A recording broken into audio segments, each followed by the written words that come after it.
a little over 24 hours away.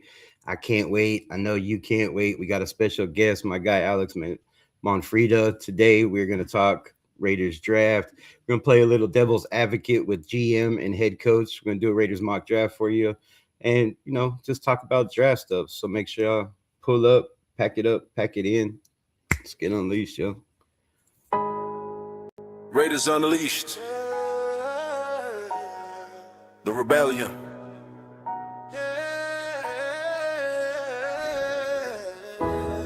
Raiders Unleashed on the screen. Hit that subscribe. It's the RaidersRebel in the building. Silver and black. 2026. Yeah. Welcome to the desert. You know what time it is. Raiders Unleashed on the screen. Hit that subscribe. It's the RaidersRebel in the building. Silver and black. 2026. Let's go! Left the bay for the lights, now we lighting up the strip. A legion in the desert, yeah, we built a mothership. No more dirt on the diamond, no more Coliseum rain. Just a blacked out dome where we deal out the pain. We're the villains of the league, always been the outcast. Built on Al Davis ghost and we're built to outlast. The torch is still burning, it's a lifestyle, a creed. In the city of sin, we're the only ones you need. Silver and black is back, check the throne. The Raiders got a new home in the dome. The nation is rising, we're coming for everyone. Forget the other 31, we're the only ones. Yeah, we're unleashed. Rebel with the vision, Raider nation worldwide. Making that precision, one mission, one pride. Until the game is won, fuck the other 31. We're second to none. Check the box office, yeah, the leadership is changing. Tom Brady in the office, things are rearranging. The GOAT is a minority owner, that's a fact. Bringing that winning DNA, no turning back. From the field to the booth, now he's part of the shield. Watching from the suite while we're dominant on the field. The rebels on the mic, Raiders Unleashed on the tube. Giving you the raw truth, we don't move like a rube. I'm a rebel with a cause, and the cause is the win. Blacking out the sun, let the nightmare begin. Chiefs, bolts, and the ponies, they can all catch a fade. They're just stepping stones for the history we made. From the pirate on the helmet to the patch on the eye. We're the heartbeat of Vegas under that desert sky. Turn the volume up high, let the channel go live. In the Raider Nation, only the strongest survive. Silver and black is back, check the throne. The Raiders got a new home in the dome. The nation is rising, we're coming for everyone. Forget the other 31, we're the only ones. Yeah, we're unleashed. Rebel with the vision, Raider nation worldwide. Making that precision, one mission, one pride. Until the game is won, fuck the other 31. We're second to none. You hear the RAIDERS chant. They thought we'd go soft in the desert, they can't. We brought the autumn wind to the 702. The rebel and unleashed, coming straight for you. Raiders Unleashed, you know where to find us. RaidersRebel, keeping it 100. Vegas is ours, the dome is ours. The shield is forever. Sound of a sword clashing, fade to silence.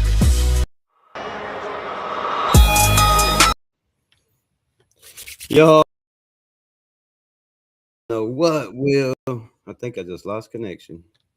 Man, we got a special guest today, Alex Monfreda. We're going to talk Raider ball. We're going to do some drafts. You know what to do. Let's get into it. My guy. What's good, my brother? What's going on, Rebel, dude? We almost lost you there for a second. Yeah, I think I lost service. I think everything cut out right at the end. They're working across the street trying to put some fiber in so they can speed up my internet because, it's been slow as heck out here in the country where we at. So they're actually putting some fiber lines in across the street, and they just happen to be working on it on the day I got my guy on the show. So if we lose everybody, I'm sorry. I apologize. We'll have to reset up, but I hope that doesn't happen again, man, because yeah, my heart's beating 100 miles an hour. I was like, come on, right now. So yeah, man, how's it going? You ready for the draft? Oh man, always ready for the draft. The draft is, for me, I think it's maybe cooler than the Super Bowl. I mean, cooler than the Super Bowl. You know what I'm saying? I look forward to it more now. It's like Christmas to me, man. I'm a draft fanatic, so yeah, absolutely, man. Yeah, I'm definitely ready for it. How you feeling about it? Man, I'm my heart's beating 100 miles an hour for a 51-year-old man. Got the blood pressure up. It's a good thing I'm not there because I'd be probably wilding out and acting a fool. So it's a good thing I stayed home. I've been telling I was this close. Me and Candy Angel was gonna go to the draft to show up. She has a Raider 2 channel as well. So we was gonna roll up there, and we were this close to buying VIP tickets, and then the last minute it was kind of hard getting a room, and everything kind of fell off. And then Mendoza said he wasn't going. I was like, man, I guess everything happens for a reason. So, yeah. How you feeling? How you feeling about the number 1 pick? Is it Mendoza? Yeah, so I actually kind of been in the minority about this stance, and now, I mean, obviously everybody agrees now, but I want to say since early December, it was clear to me, very clear to me since about early December, maybe even a little before, that Mendoza was guaranteed the first overall pick. And I think at the time when I thought this, the Giants actually held the first round pick, and I didn't expect them to take a quarterback. Don't get me wrong. I expected someone to trade up, but I thought it was just clear cut and obvious. And then after that, you got the Ohio State game, and then you got the playoffs, and then forget about it, right? His stock is through the roof. But all that to say, it's Mendoza. I mean, I don't think that's a surprise to anybody. Yeah, I just feel, I hear a lot of nation talk about, trade back, and that's great, right? I was on trade back team from the beginning. I feel like when you have the number 1 pick, there's just so much value to it. If you can get 2 picks in the first round, or if you can get 2 picks in next year's first round, it's supposed to be a great draft. There's just so much value to it, but it just so happens that there's not a lot of blue chip talent or value in this draft. I mean, Jeremiah Love, not too many people want to move up and, take a running back that early. So, you only got 1 quarterback, and it's just that Raider curse just keeps hanging over our head. For the 3rd time in Raider history, we get the number 1 pick, and there's 1 quarterback. There's, no blue chips. It's basically, you stick and pick, or you make a stupid trade and let this guy go somewhere else and probably, be one of them ones. So the Raiders are just in that spot, and I feel like they're going to take him. I think they kind of fell in love with him the more they talk to him. Everybody says he doesn't have that number 1 trait, or, he doesn't have that trait, but I totally disagree, right? Mental is the strongest thing you can have as a quarterback or as a player. And he has that mental, and that's a number 1 strength for anyone as a quarterback, because, everybody knows that 1 interception and you're ducking your head, 2 interceptions, you got those guys that thrown 3, 4, 5 interceptions in a game, and it's ruined them for the rest of their life. So, when you have that strong mental capacity, when you have that leadership, everybody in the locker room loves him. Everybody that meets him and talks to him loves him. He's a humble guy. He's, respectful. He's family first. So, I think all those are traits that people are overlooking. So, you can say you don't have football traits, but come on, man, the kid's got a strong arm. He spins the ball every time it comes out. It's on a spiral. There's no flob to it. Maybe after 40 yards, it starts to, dip a little bit, but you don't have to throw the ball 40 yards every time in the NFL. So I think that's the pick. They'd be foolish not to take him. And, the critics are going to be the critics. Ty Simpson is better. I just don't see how a kid with 13 starts in college football could be better than a guy that has 35, right? It just doesn't make sense to me. So maybe over time, maybe the 6'2" quarterback that weighs 210 pounds soaking wet, nothing against Ty Simpson, but that's just not the way the NFL is going. We see, Jaden Daniels was very light. How long has he, how many games has he missed? So you got to be, bigger in this day and age, whether you run the ball or not. Guys like Caleb Williams, they're just thicker, they're built better. So a guy that won a Super Bowl with the Eagles, right? Benches 9,000 pounds, our squats 9,000 pounds, he's got that lower body. So you got to have the body to play quarterback in the NFL. And I think Mendoza has that. So. Yeah, no, I like what you said about the mental toughness, specifically as it relates to, because a lot of guys in the NFL are mentally tough. I mean, that's how a lot of them get there in the first place. But there's a difference between being mentally tough and being at the level of mental toughness where you make a mistake and you kind of embrace it. And you're like, you know what? Like, all right, I made a mistake. I don't care about that. That was yesterday's news. We're on to today. Even though it was go out and make a play, right? And we saw that from Mendoza game after game after game. This is the thing that I love about Mendoza. When people pick apart like the big games, like before the playoffs, right? Because this was all the talk before the playoffs where he went on that insane run. You got OSU, you got Penn State, you got Iowa. Everybody's like the interception. He threw an interception each game against one. I'm like, I don't care about that. I care. He has 6 all year. Shut up. I care about the Come on, man. In every single one of those games, he threw an interception, and on the very next drive, he came out there and he said, I mean, what am I going to do? Cry about it? Hell no. I'm going to just get back out there and I'm going to win this game. And what did he do? He won every single one of those games. Not 90%, not 95%, not 99%, 100% of those games he won. And he came out against Ohio State and got smacked in the mouth, bro. You know, came off and came back out and was like, yo, let's do this. And I think this is very big when you're talking about, especially for the Raiders, because, man, you could say for the first half of Derek Carr's career, he had a lot of that. But towards the latter end of his Raiders tenure specifically, that kind of went away. And when he started making mistakes, he really got into a little bit of a shell, right? And I'm not talking about anything arm talent or anything like that related. I'm just talking about the mental, when you make a mistake, what happens next. We saw that from Derek Carr, the latter half of his career, at least with the Raiders, maybe before then. Makes a mistake, he starts getting into a shell. We saw that with Garoppolo. We saw that. We didn't really see that with Geno. Probably wish we would have seen that with Geno, to be honest with you. But I wish I would have never seen Geno. I tried to warn the nation, man. I tried. I was like, this dude is not it. But, you know, they don't listen. It's fine.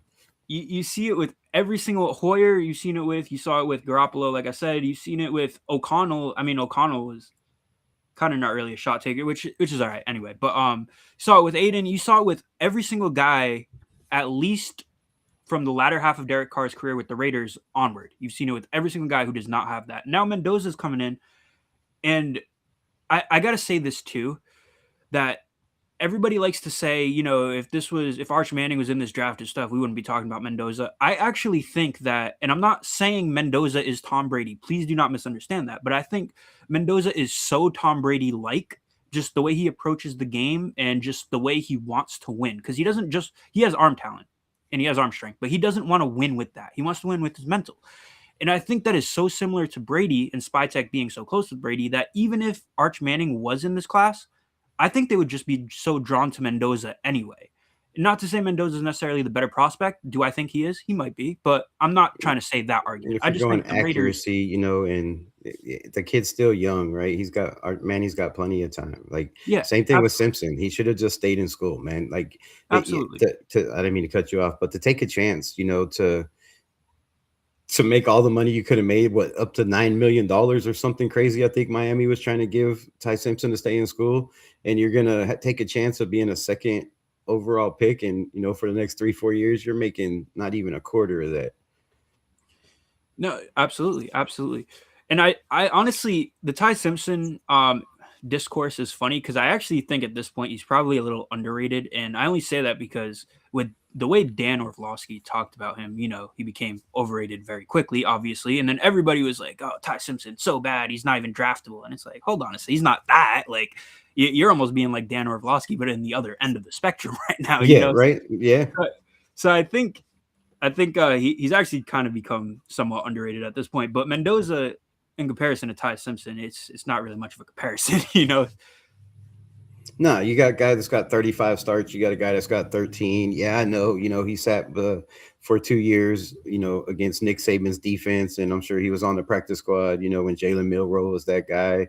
But Bryce Young wasn't Bryce Young in front of him. Also, he was, I think, a freshman then, I do believe. So I could be wrong. But, you know, he sat in that Nick Saban defense, and he was on the practice squad there. But, you know, 13 games, man. And you hear all the talk, oh, but he was the best player in football, you know, for the first 8 games. Yeah, but then he got hurt. And if he was, you know, wasn't able to go out there and, you know, help his team, then you shouldn't have been out there, right? You shouldn't have been out there. You should have, you know, let somebody else play, man. Took the year off or whatever in many games till you were healthy. Then, you know, the gastritis thing, he lost a bunch of weight. But, you know, that happens. That's not an excuse. And the point is yes, he could be a first round pick, definitely, but not this year. I mean, even with the small quarterback class, I would be surprised if he goes in the first round. And matter of fact, I'd be surprised if somebody doesn't take Carson Beck before him. I mean, this kid was in a national championship game. He has more starts than anybody in college football right now. He played for Georgia. I mean, the kid, he has the arm strength. He can, get stronger, I think, but he has decent arm strength, right? He's intelligent. He knows how to read defenses. He can play under center. He can play under the gun. And I think he's the most quarterback ready. And I wouldn't be surprised if a team like the Arizona Cardinals, jump up and try to take him instead of a Ty Simpson, because it's just, no matter how good you're going to be, do you really take a quarterback in the first round that has to sit maybe 2 years, right? Because, I mean, think about it. If you look at his games, even in the second half and, but before that, the ball sails a lot on him. Sometimes he makes, his interceptions are like Taylor Green interceptions, to be honest. You're like, why would you throw that? What are you looking? What are you seeing that made you think you could throw that ball? You know what I mean? I see that all the time with him. And that's Taylor Green's problem. But, you just need more time in college football. You had that senior year. Take it, man. Take it. You're going to make more money there. And unless somebody was telling him, hey, look, we're going to take you in the first round, I just don't see why Ty Simpson would take a chance of coming out. It just didn't make sense. Yeah, and to what you just said, I think that is the biggest differential between Ty Simpson and Mendoza, that, forget the physical talent side by side. I actually think Mendoza's physical talent is extremely underrated. I think he has above average. I mean, his arm strength is slightly above average, probably. His arm talent is actually really, really good. Like, we're talking about ability to make different types of throws, different levels of NFL throws, touch and all that stuff, how hard you drive the ball when you need to drive it. Mendoza's really, really good at these things, like probably the best in the class. And well, he has to be the best in the class. Not that that's saying too much, honestly. But yeah, what class? I think this class is underrated, honestly. I mean, I think Cade Klubnik, is a guy that could definitely give some teams some starts. If you look around the league, I mean, come on, Teddy Bridgewater, is starting to do it.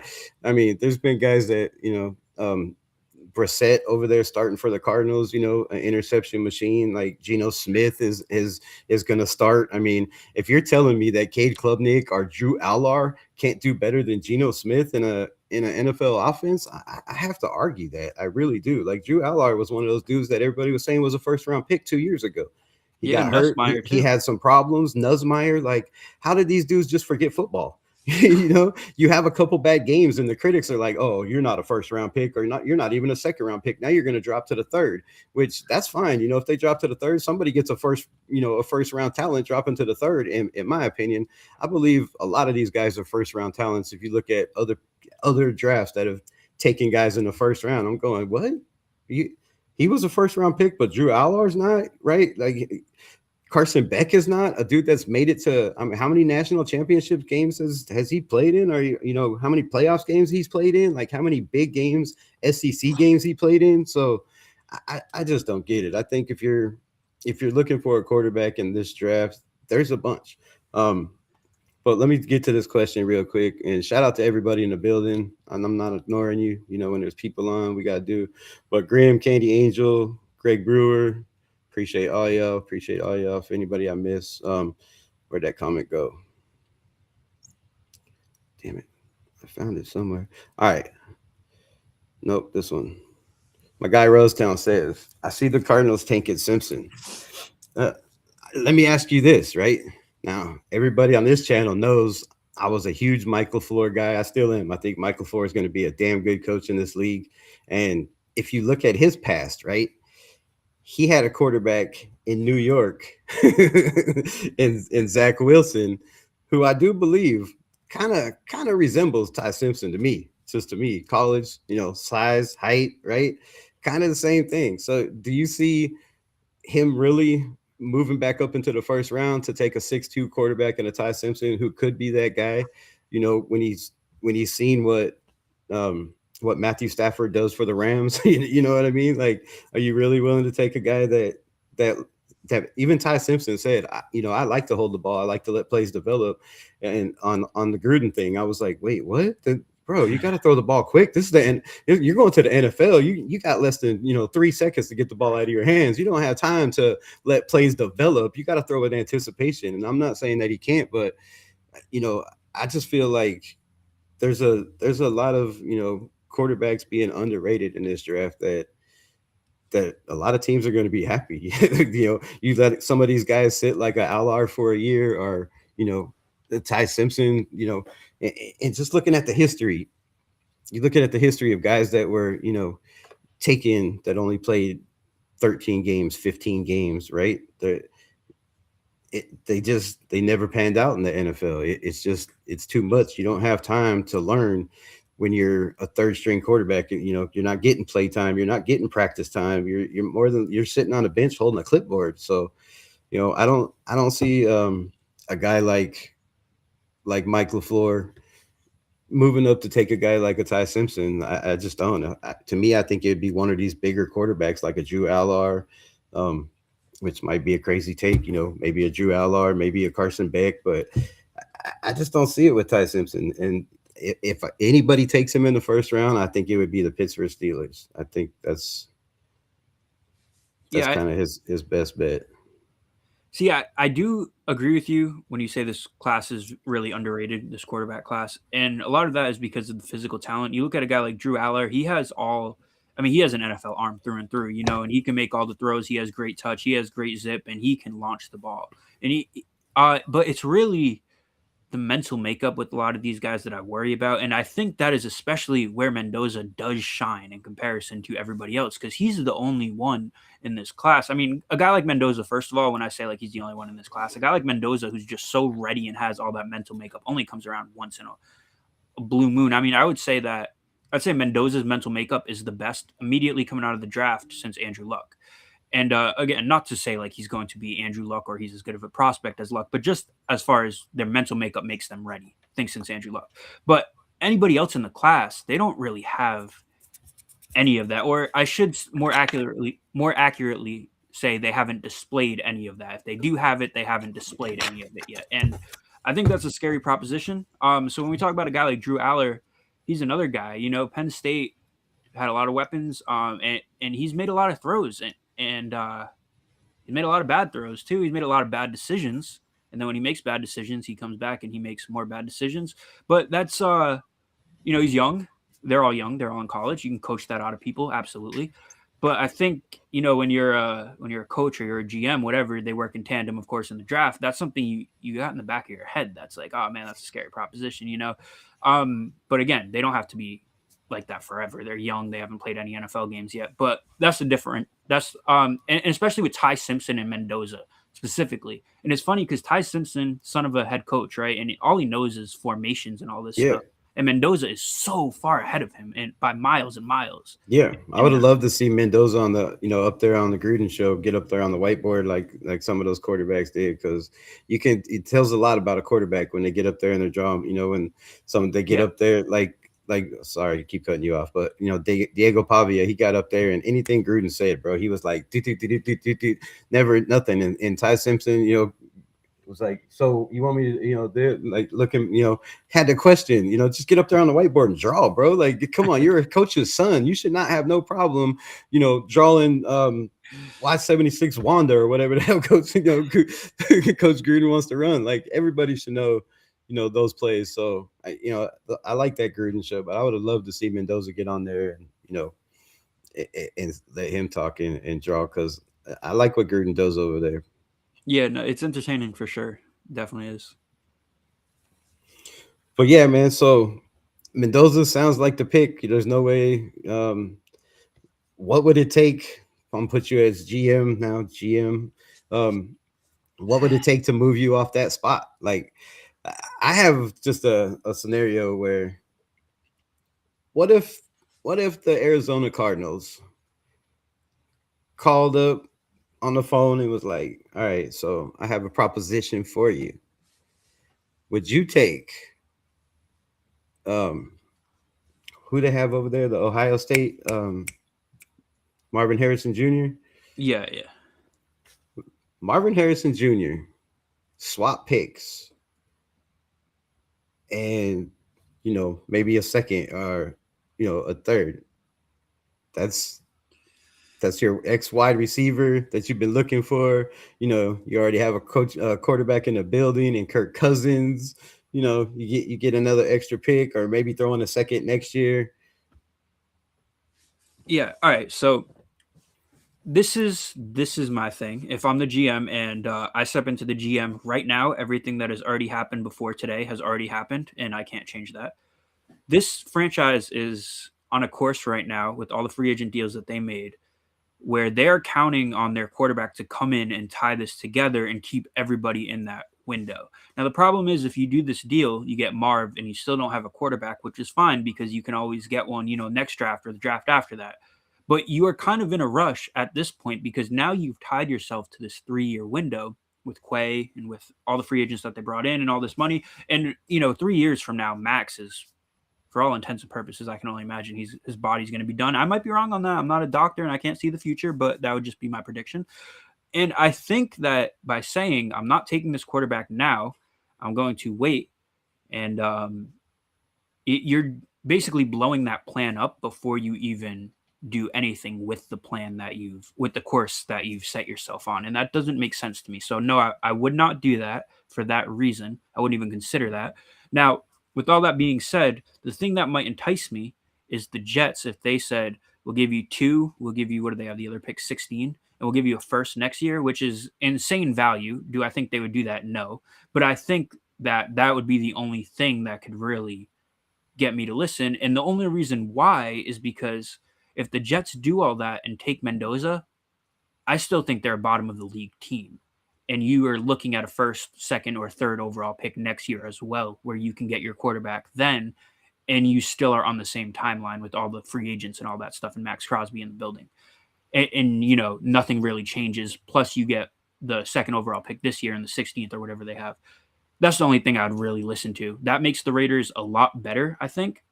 The Jets would still have to be bad, and I see no reason why they wouldn't still be bad. Right. And other than that, I just couldn't, because it doesn't make sense. You, like I said, you built the foundation, you built this course, and then you are just saying you're abandoning the course. If you do the trade with the Cardinals, you are completely abandoning it. Doesn't make any sense to me. All right, so one more scenario. I'm looking at the Dallas Cowboys, and I talked about this yesterday with Tank Noseball, right? They have 2 first-round picks. Were they sitting at 10 or I'll have to look that up. But anyways, they have 2 first-round picks.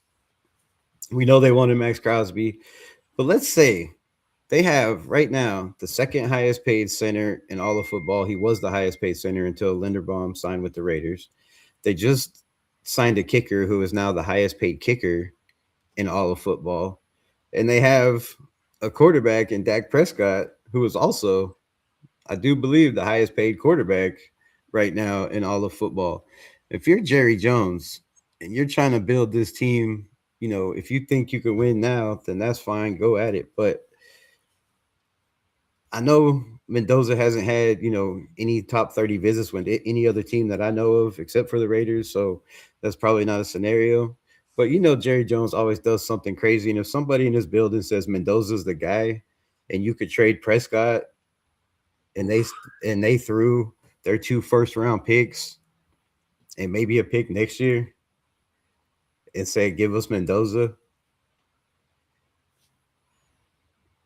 Man, that's right. All right. So in this specific scenario right here, I think they could get a bag for Dak if they tried to trade Dak. They're going to get going to get a bag for that. You end up with Mendoza, with Pickens. That's exactly what I was going to say. Is with that the timeline changes completely, and you don't really want a rookie receiver necessarily and wait for him to develop because then years come off the clock and all that stuff. And Dak is, what was he, 31, 32? Around there? Yeah, so that's what I'm saying. He's up there getting there. Yeah, so you don't want to do that. If you were to do that deal and you're looking at the Raiders roster, if I'm the GM and I'm looking at it, and let's just say I'm the Raiders GM and I'm saying I'm going all in, like we're ready right now. And I do that deal, I would need Pickens because, like I said, I don't want to develop a rookie receiver and then, Dak's 35 or whatever he may be by the time the rookie receiver is ready to dominate the league. And then it's like, well, shit, like we have 1 year, maybe our window, like I don't want to do that. So you give me Pickens and then man, money would be tight there for the Raiders. You might have to deal max in that trade, but if you can make it work, however you make it work, all right, you get Pickens, you get the 2 first-round picks, and maybe you get a pick next year and Dak, and you trade away Max, because that's the only way I really see it happening money-wise. You trade away Dak and you trade away the first overall pick. It would make sense to me if, like I said, if you are saying this team is ready to win now and we're going all in to do it, it would make sense to me, yeah. Because I think Jerry Jones just always has, I see him move it up for probably, I wouldn't be surprised if they move up for an Arvell Reese, or Bailey if they fall to 3 with the Cardinals, right? So let's say play Arizona Cardinal GM, right? If you're trying to build the future there and you're sitting at number 3, you can't really take Maui Noah at 3. I don't feel like he's the best, the third best player in this draft, right? So if you're the Cardinals, you probably want to move back. You're not taking a quarterback. I don't think you're taking a receiver, right? You have receivers. You have one of the best tight ends in football. I don't think you need that.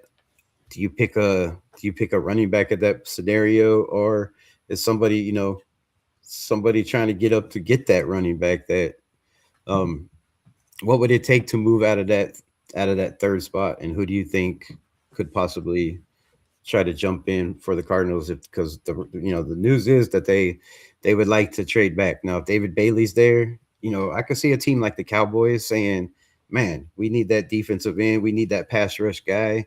And I wouldn't be surprised if the Cowboys try to move up to that third spot. Yeah, so when it comes to Jeremiah Love, I think he is a very, very good prospect. Very good prospect. Great prospect, even. But I think to talk about him getting drafted in the 3rd round, all right, so the last 3 running back prospects, just prospects, I'm not talking about how their NFL careers panned out or are pandering out so far, but just prospects, Ashton Genty, Bijan Robinson, and Jahmyr Gibbs, I think were all better prospects than him. And none of them went top 5. One of them did not go top 10. So with that in mind, why we would think Jeremiah Love, who is still a great prospect, but not as good as those guys, none of them went top 5, why he would go top 3 to me is insane. Now, I understand when it comes to the Cardinals, and it's like, well, this would be the biggest upgrade for them. No, I get that. But I think also if you're the Cardinals, if you're saying like, we could trade back, we could still get him and get more assets, where the Cardinals, we need more talent, which they absolutely do. That makes the most sense. So what would it take to trade back? I think on that note, you're probably, I can't think of the order of the draft right now as it relates to what teams have which pick, but probably you probably want to trade back 5, 6, 7 in that area if that's what you're going to do. And I think that makes a lot of sense. Probably 5, only 2 spots. That's still going to get you a lot of value, especially I got to imagine the top 3 is, Mendoza and then Reese Bailey in whichever order that they go in, those 2. So a team's going to want to trade up for whichever one doesn't get picked at 2. So if you Cowboys are sitting at 12. So for the Cowboys to move up, 12 and 20. I think it takes both 1st-round picks to move up that much. That's a big way to move up. From 12 to 12, I believe it would take. I would believe it would take both.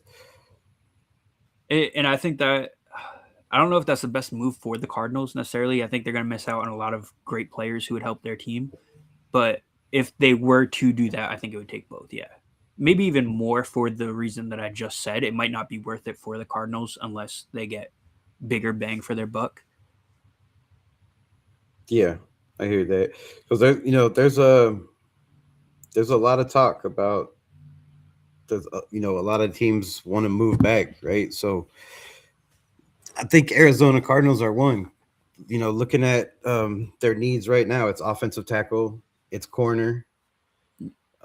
Wait, that's not them. It's Arizona Cardinals. I don't know why it says wide receiver.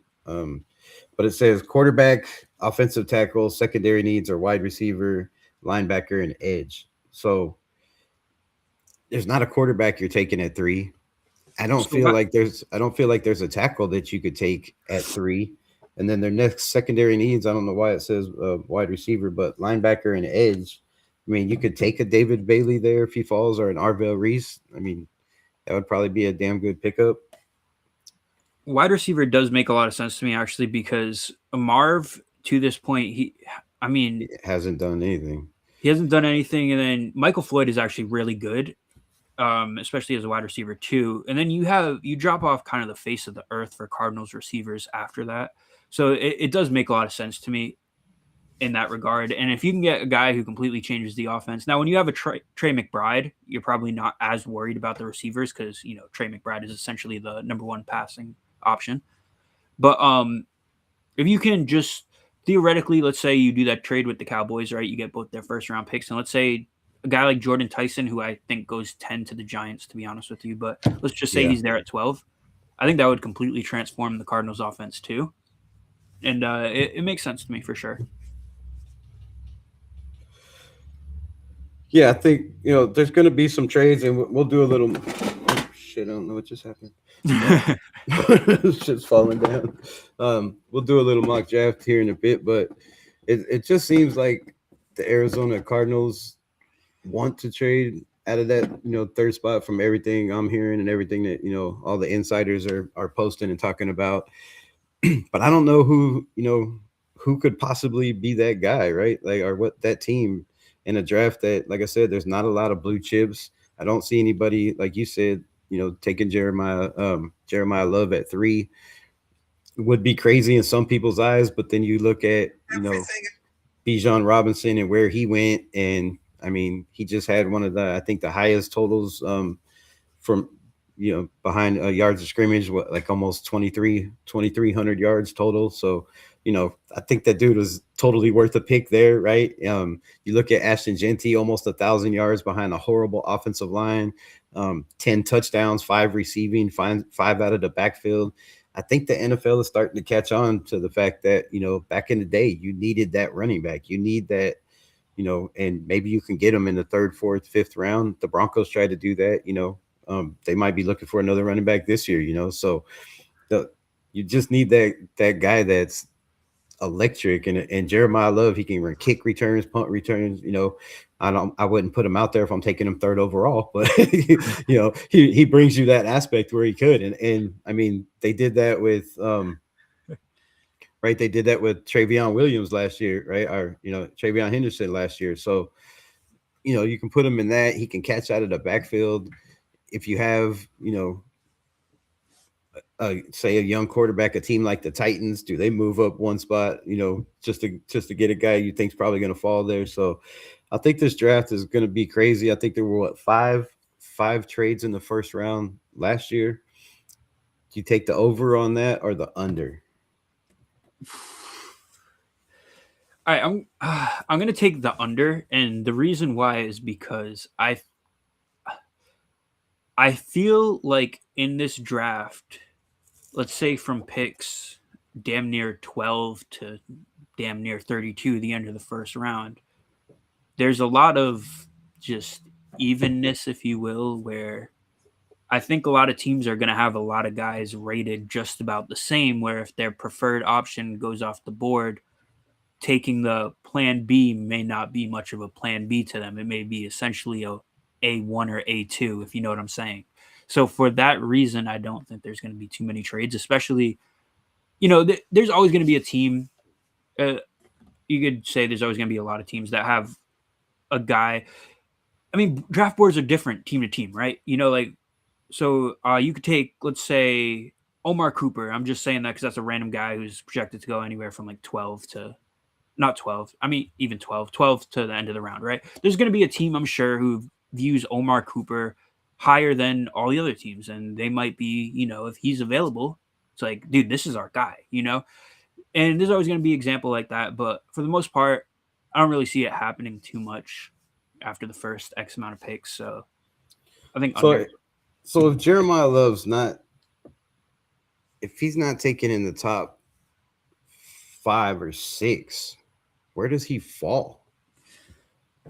So I was actually just looking at the order, and if he doesn't go in the top 6, number 7 is Washington, and I think they probably take him. That's going to help Jaden Daniels out a ton, and it's going to give their offense a lot of. Now, Washington does have a lot of running backs, but they don't have a premier running back, which isn't a bad thing necessarily. But when you have the chance to add one for free, shit, why not? Right. And then 8 is the Saints, who just got ETN. They Achan, sorry. Can't really see it, to be honest. 9 Chiefs, I can see it even with Ken Walker. I think that would still be. And then 10 is the Giants again. If he doesn't go, if the Giants don't take him at 5, which they might, but in this scenario they don't, that would make sense to me too, you know? So I can see the Giants at 5. I've mocked them in a couple mock drafts I did, just because you don't know what Cam Scadaboo's injury is. You know, there was talks to him saying that he might retire, I think, before, you know, starting to heal up. You know, they had a running back, the hell's his name? Shit. Tyrone Tracy? Tyrone Tracy, you know, he's all right, but is that the guy, you know? So he's like a third down back, yeah. And if you could get a Jeremiah Love for a Jackson Dart, right? That takes the pressure off of him trying to run all the time. You know, instead of taking off and running, maybe you just take 2 steps to the side and throw it to Jeremiah Love. Yeah. Right? You know, it saves you trying to pick up that first down, let your running back go do his job, right? I think that makes more sense than anything, Jeremiah Love to the Giants. I agree. And that's as I look at this, I said if the Cardinals like trading down, they probably want to go to 5 to 7, I would say, for Jeremiah Love.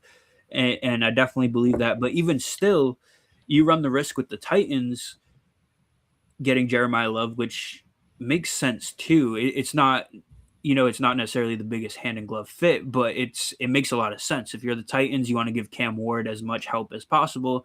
Big way to do that is to add a premier running back, you know? And that would make sense. So if you're the Cardinals and Love is your guy, it might make sense to stick and pick him at 3, but I still just can't see it. You know, I wouldn't be surprised at that. I would see the Arizona Cardinals pulling the trigger there before I seen him taking Ty Simpson. Honestly, I mean, oh yeah. You might not have a quarterback, but you know, Jacoby Brissett, right? I think he's trying to get more money. There's a problem there. So we know they need a quarterback, but you got Gardner Minshew in the building. Can Gardner give you a bridge quarterback year like he failed to do with the Raiders? I actually like Jacoby Brissett a lot, and not to say I think he's like this great quarterback or anything, but I think he's like a true leader. He'll take as many hits as possible, and he'll just try his best to get the job done. And I like Jacoby Brissett just fine. You know, obviously they're going to need a quarterback of the future. It's not Jacoby Brissett. That's not trying to say that at all, but I like him. I thought he played very well last year. You know, on a team that struggled, that, you know, wasn't really the greatest on defense when that was supposed to be their strong suit, right? I think that's why they hired their coach, was for the defense. So yeah, that didn't work out too good. Wait, let me see if I can share this. Make this easier on both of us.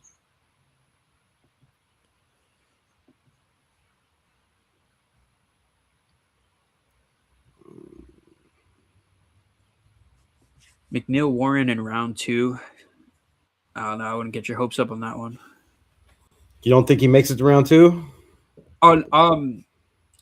Well, I've heard that everybody thinks he's going to be available in round 2, but I just think he's not the safety that the Raiders are even looking for, to be honest with you. Okay. Why do you say that?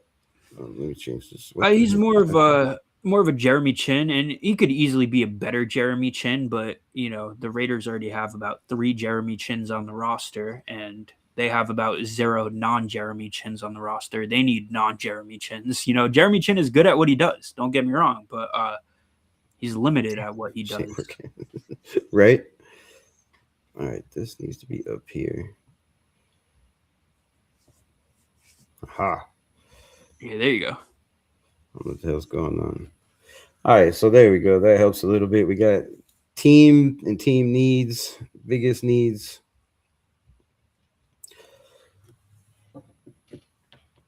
So I don't know. I think even with this class, I think if some of these some of these guys start to fall, you know, like the Saints are sitting there at 8, They need a wide receiver. They need an edge. Could they move up and take a David Bailey, or do you think they sit and wait for a guy like Ruben Bain to possibly fall to them? Or do they go Jordan Tyson if he falls, or Cardinal Tate? Like, Yeah, man, it's tough for me to say exactly because I mean I'm sure there's a team out there, if not more than one team, who does have Bain higher than Bailey. And are the Saints that team? I don't know if they, or they might still have Bailey higher, but they might view it as it's so close that it's not worth trading all them assets to go up and grab Bailey, assuming it's Bailey who's even the one to fall to 3. Um, so it's hard for me to answer that. I would say that they probably stay pat there. trying to see some of these other teams. The Browns. See, They need a quarterback. They need offensive line, wide receiver, corner, and edge. Like, and you got Deshaun Watson coming, I guess, back. He's out there throwing, looking pretty decent. Looks better than Shador, right? I seen from what I seen, faster footwork, quicker release. So it just looks like he wants to be out there. Shador looked like he's upset that Deshaun Watson was back. If you ask me personally. So the Browns, I was thinking about it too. When with the Cardinals on the clock at 3, would they be willing to trade up? And the reason why I even present this at all is the Myles Garrett situation continues to be Yes. I was gonna ask that as well. So that would make a lot of sense to me, because then it's like if Myles stays, and if Myles wants to stay, he's the best player on the planet at any position in my eyes. So if he wants to, I don't see anybody having enough money or trade value to get him.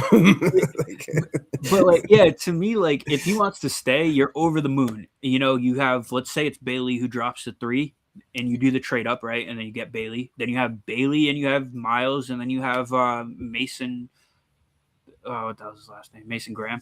Mason Graham. Yeah, and that's obviously a great pass rush. And if Myles is like, dude, trade me, like I'm done with this, and okay, you got your edge rusher of the future who's almost guaranteed not to be Myles Garrett, and I only say that because who is. But you're in a great situation either way. So that would make a lot of sense to me for the flexibility if you are Cleveland. All right, so the Kansas City Chiefs, right? Yep. They did some maneuvering. They bounced around. They weaseled their way up to 9. The last time they picked in the top 10, we all know what that pick was, right? They moved up to get Patrick Mahomes. There's a lot of talk that, I was thinking, damn, if they get Jeremiah Love, I'm gonna cry. If the Broncos end up with Jeremiah Love, somehow I'm gonna cry. The Chargers, I wouldn't put it past the Chargers being sneaky and trying to slide up there, even though they have, Omarion Hampton from last year. But man, I hope somebody takes him early, and there's just no way that he's sitting there at like 10 or something, and some of these teams try to get him. But if you're the GM for the Chiefs, right, you got Chris Jones going, kind of getting up there, right? So you need that true defensive pass rush. If Arvell Reese sitting there at 3 to the Cardinals, if David Bailey sitting there at 3 for the Cardinals, and you're the Chiefs, would you try to move up to get one of those guys to secure your pass rush, tighten up that defense, try to get back to the Super Bowl? Yeah, so if I'm the Chiefs, my window is pretty much at this moment closing. The roster construction. Yeah, exactly. It's only as wide as Mahomes allows it to stay, right? So and even Andy Reid for that matter, who knows how long he wants to continue coaching, And once either of those two are gone, I think it's pretty safe to say, unless something drastic changes in the meanwhile, which can happen, the window's closed. So maximize the window right now. And in saying that, absolutely, if you view, and there might be a team, there probably is, I would say multiple teams who view David Bailey as the best player in this entire class, disregarding Mendoza in totality, for whatever reason, maybe they don't need a quarterback, or maybe they just think that David Bailey as a edge rusher is just a better player than Mendoza as a quarterback. Whatever the case may be, I won't be surprised. I have him as the best edge rusher just because you know what he's going to get, right? Yeah. That whole can't stop the run thing. I heard that about Max Crosby. He's the best in the league now. So, not saying he's Max Crosby, but if he has that work ethic, I don't think being able to stop the run will be a problem. You don't have school to focus on. It's your job. So I had David Bailey as my number one just because Arvell Reese is, you don't know if he's going to play outside linebacker, right? He's going to play that Roman linebacker. He's going to be on the line. You just don't know where. I know his upside is higher, but for a team that needs the quarterback to go down and go down hard, like Al Davis would say, I believe it's David Bailey. No, I hear you. Yeah, no, it would make total sense to me for the for the Chiefs to go up and it might be Arvell Reese who falls to 3-2. We're just kind of assuming that Reese goes 2, but that's not based on anything that I know other than I know the Jets like him a lot, but maybe the Jets like Bailey even more. We don't know, So either way, I have to assume that these guys are pretty much 1 and 2 on most teams' boards, especially if you need edge rush help in any degree. I have to assume that these guys, Reese and Bailey, are top 3 on like everybody's board, pretty much. If they even make it to the board, which they will if they need edge rush help in any magnitude. But so that makes total sense to me for the Chiefs. You got Reese and Mendoza is not going to be on your board literally at all. If you're the Chiefs, just Mahomes, it wouldn't make any sense at all. Yeah, like I said, no top 30 visits. I do believe I couldn't find any top 30 visits for any other team but the Raiders. So yeah, that says something.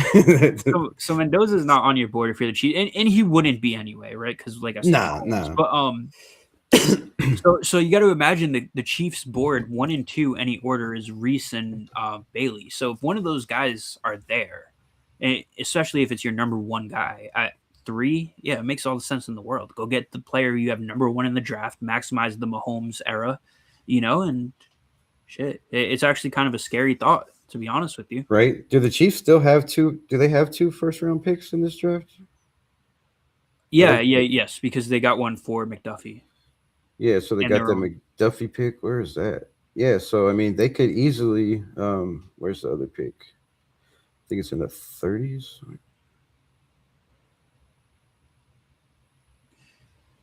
Wait. 29. So they got 9 and 29. And if I'm the Arizona Cardinals, man, I'm taking that all day, right? If I'm Mike LaFleur and I'm playing coaches today, you're playing GM for anybody that don't know. So, if I'm Mike LaFleur, I'm beating on the table to you saying, let's try to get somebody to like Kansas City that really wants to move up and get one of these edge rushers that needs an edge rusher because, their windows are closing. They need somebody that can get to the quarterback. Yes, they probably need help on the O-line, but I mean, you could probably get, some help in here in the second and third, I'm sure, like Basantes and, guys like that. So I think that makes all the sense in the world. And then if you're the Cardinals, like I said, you got the 9th overall pick. You could take Maui Noah there. If that's your guy, then that's your guy. If I'm the Arizona Cardinals and I'm at 9 and Monroe Freeling's there, that's my guy. That's who I would take if I was the Cardinals, lock in your guy, sure up that offensive line. I think his upside is through the roof. And then you got 29. So, if you do want to move up and take, get a Ty Simpson or a Carson Beck, if he's still on the board or whoever your guy is, maybe Mike LaFleur wants to go crazy and be like, I can't see a scenario where I don't have Taylor Green on my team. He's listen to me. He's a quarterback guru, just like Sean McVay. Look at what they've done. He's the offensive coordinator. He's the one that's been working with all those quarterbacks with McVay in the building. Everybody they brought in through Darnold, through, all these guys, they've turned out to be those guys somewhere else. And if you're looking at Taylor Green, man, you're looking at all these, all these athletic abilities, Like I said yesterday on here, sometimes that kid has some passes where you're just like, oh my God, I can't believe he made that throw and it worked. And then other times, like I said, about Ty Simpson, you're like, why, yelling and screaming, why the hell would you throw that football? Did you not see the safety, right? Or did you not see the linebacker just sitting there spying? Like, that's his job. You should know, he's got those plays. But I've seen him in practice, right? I've seen him in games live, and just the way he moves, and people's like, oh, he doesn't have the pocket awareness, right? He doesn't have the mindset. But I'm telling you, if you're in the building, with the guy, two guys, a guy like Jacoby Brissett, who's been there, done that, right? That's a perfect guy to bring a Taylor Green behind and let Jacoby Brissett, be your guy for another year, pay him that money. You got a guy on a cheap contract that's athletic as hell, that can run your system. You just got to get the mental part, and the mental part is all teachable. Mechanics is teachable, but I've seen from what I was seeing in practices that that I went to in Arkansas, that from there to what I seen on John Gruden, his base looked wider, his footwork looked a lot faster, his release mechanical looked better. And you've seen, bro, go back and watch the Gruden things. Like, everybody has thrown the balls in the nets, put it up there. Taylor Green's ball is just as good as anybody's. He could throw that one ball, the two ball, the three ball. The only thing this kid lacks is just the mental focus of reading the defenses and knowing, hey, man, and like I said, when these kids get into the NFL, they're not in college, right? They don't have to worry about tests. They don't have to worry about their GPA. They don't have to worry about, all the shit that you have to worry about in college. Your job is to get up in the morning, be the first one in the building and the last one to leave. And if he can do that, bro, this kid has all the talent in the world. I mean, they took a Jalen Milroe early in the second. You took Anthony Richardson, third overall, whatever it was, fourth overall. Like, I just don't see how you could pass up on a kid like Taylor Green with that much talent. And if he falls to the third, or if he doesn't go in the second, or somebody goes crazy in the first, I'm gonna lose my mind, because you could use this kid even as a Taysom Hill, on short yardage, on third down, 6'6", 230. I mean, like, I don't know. I see him being the sleeper of this draft, and there's a lot of people want him to be a wide receiver, but shit, draft him as a quarterback. If he doesn't work, make him a wide receiver.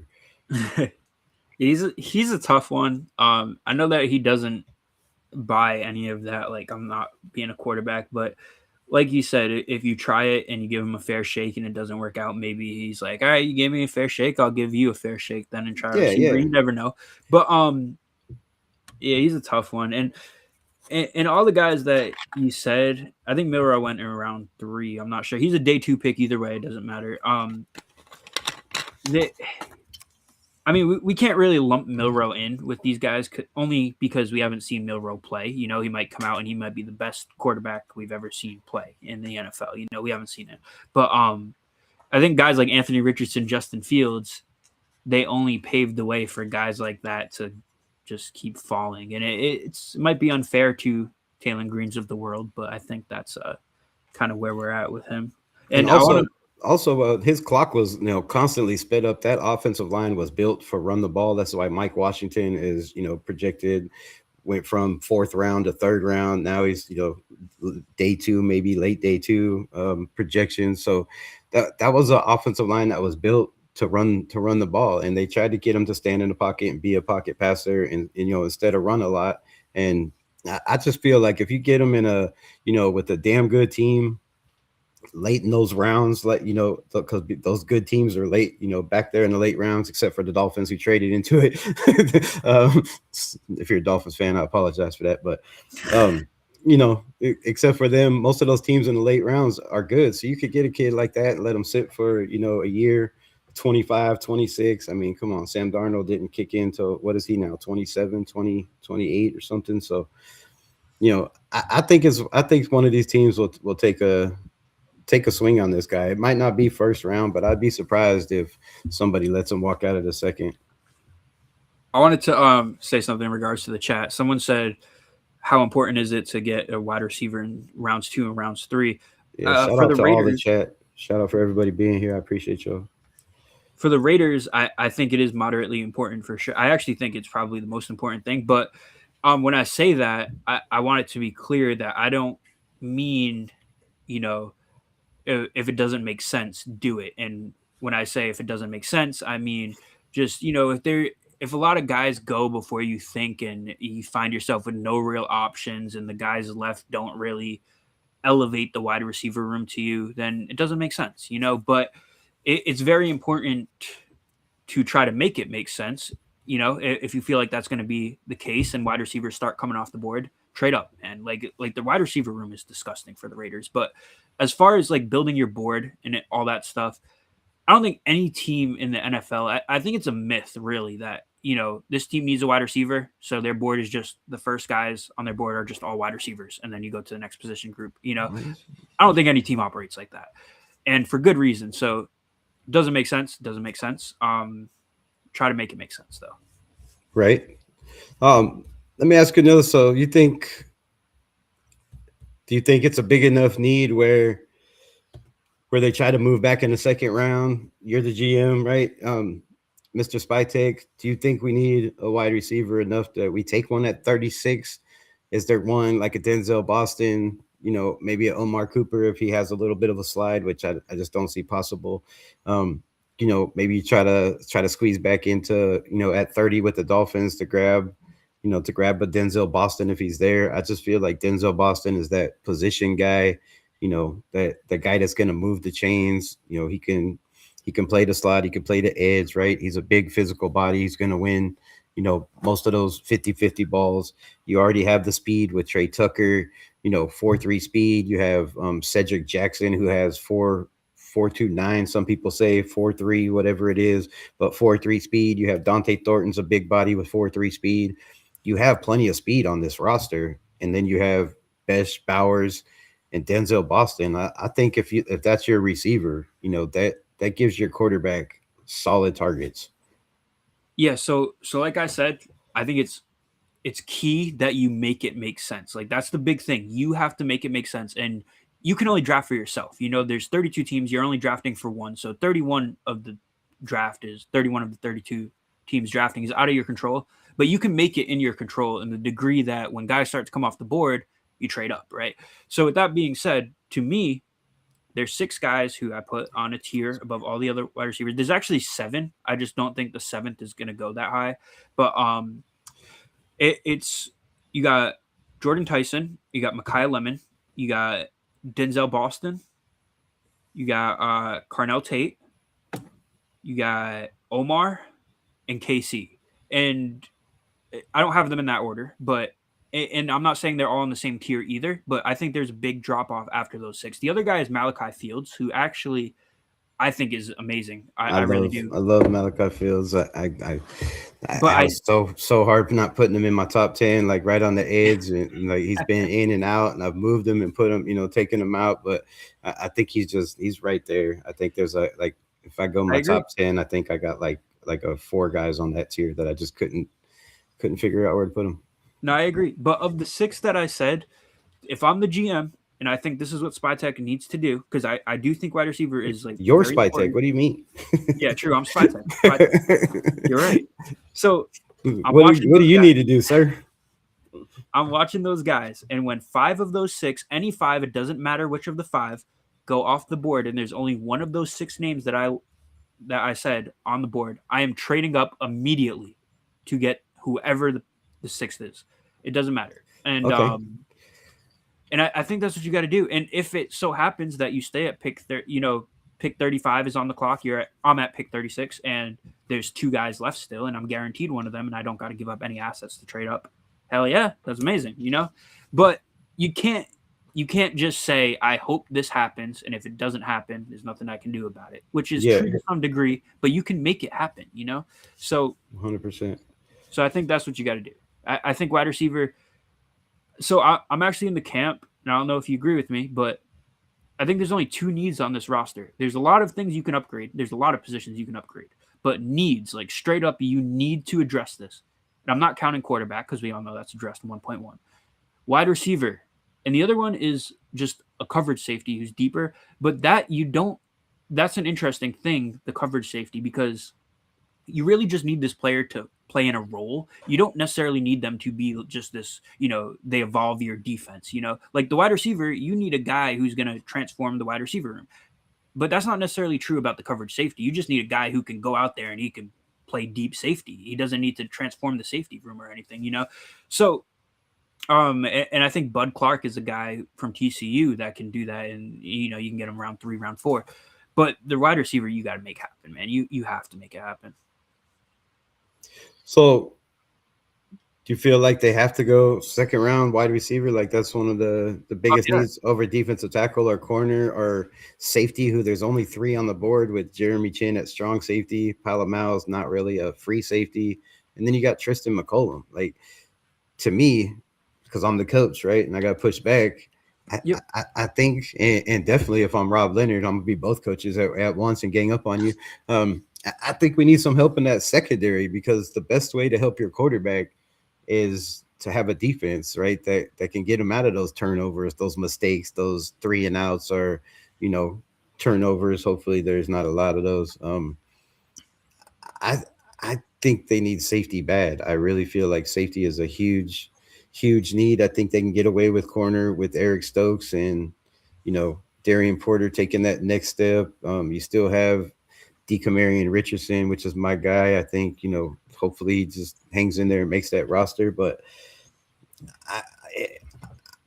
if McNeil Warren is there, and that's your guy in the first, would you move up for a McNeil Warren, say sitting there at 30, and the Dolphins, Dolphins are at 30, they're in a rebuild, they need a couple picks? No. Or is there a safety that you think you can get in the 3rd or 4th rounds to help us out? Well, there is absolutely there's safeties I think you can get in the 3rd, 4th round to help out. But all right, you give your pushback as the coach of why, hey, maybe we need secondary help. All right, I would hit you with this. Which guy who's projected to be available?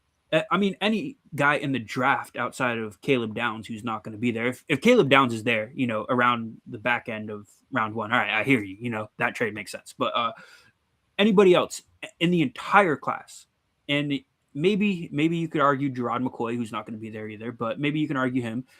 Who is going to transform the secondary? And you don't need anybody to transform the secondary is the thing. But one of those 6 receivers that I named, and that's specifically why I named those 6 receivers, is because those 6 receivers are going to transform the receiver room. They're going to instantly walk in, be the day 1 starter, be the day 1 wide receiver 1, not just the day 1 starter. And they're going to be that guy for years to come, presumably, and you can't say that about anybody, the safety that you could draft at safety. Even the Oregon kid who's really freaking good. And, if he's there at pick 36, you might have to consider him. But I don't even think I think he goes in the top 15. I really I hear you. I really don't see Thieneman falling out of the top 15. But that's why I'm saying, like, looking at the safety class, I think you have guys like, VJ Payne, and then you have Kamari Ramsey, then you have, why am I missing everybody all of a sudden? But yeah, guys like that, McNeil Warren, that I think will go in the first. They brought in AJ Halsey, I believe. There's a lot of talk that they really like, that thumper. But I feel like he's more of that strong safety, and we already have that in Jeremy Chin, right? So I feel like we need one of those guys that are fast, that can get sideline to sidelines. If we're running a cover 2, he can cover his halves, right? If you're playing quarters, he can cover his quarter. I have questions about Palomau being that guy with, his speed and his range. I don't see, being that rangy free safety. So I feel like that's a big position. And I hear you, and with the safeties you're looking at, I feel like in the 2nd round, there's going to be a run on, a lot of those guys start coming off the board. So would you possibly look at trading back for 36? No. The only thing that makes sense to me is the receiver. It really is the only thing that makes sense to me. And I'm not saying this what the Raiders are going to do, but me being spy tech is the only thing that I would do. It's the only thing that I would even consider is the plan that I said with the receiver. And I'm also going to throw this at you too. Don't forget that a lot of guys are waiting to after the draft to sign like veteran free agents out there. Yeah. I'm going to say a guy like Kyle Duggar, who I don't think is great at all. And he's old at that too. But if you smack a Band-Aid like Kyle Duggar out there to play that free safety role until next year's draft, where you target somebody younger for the future, then how much worse is that than drafting, let's say, a Bud Clark,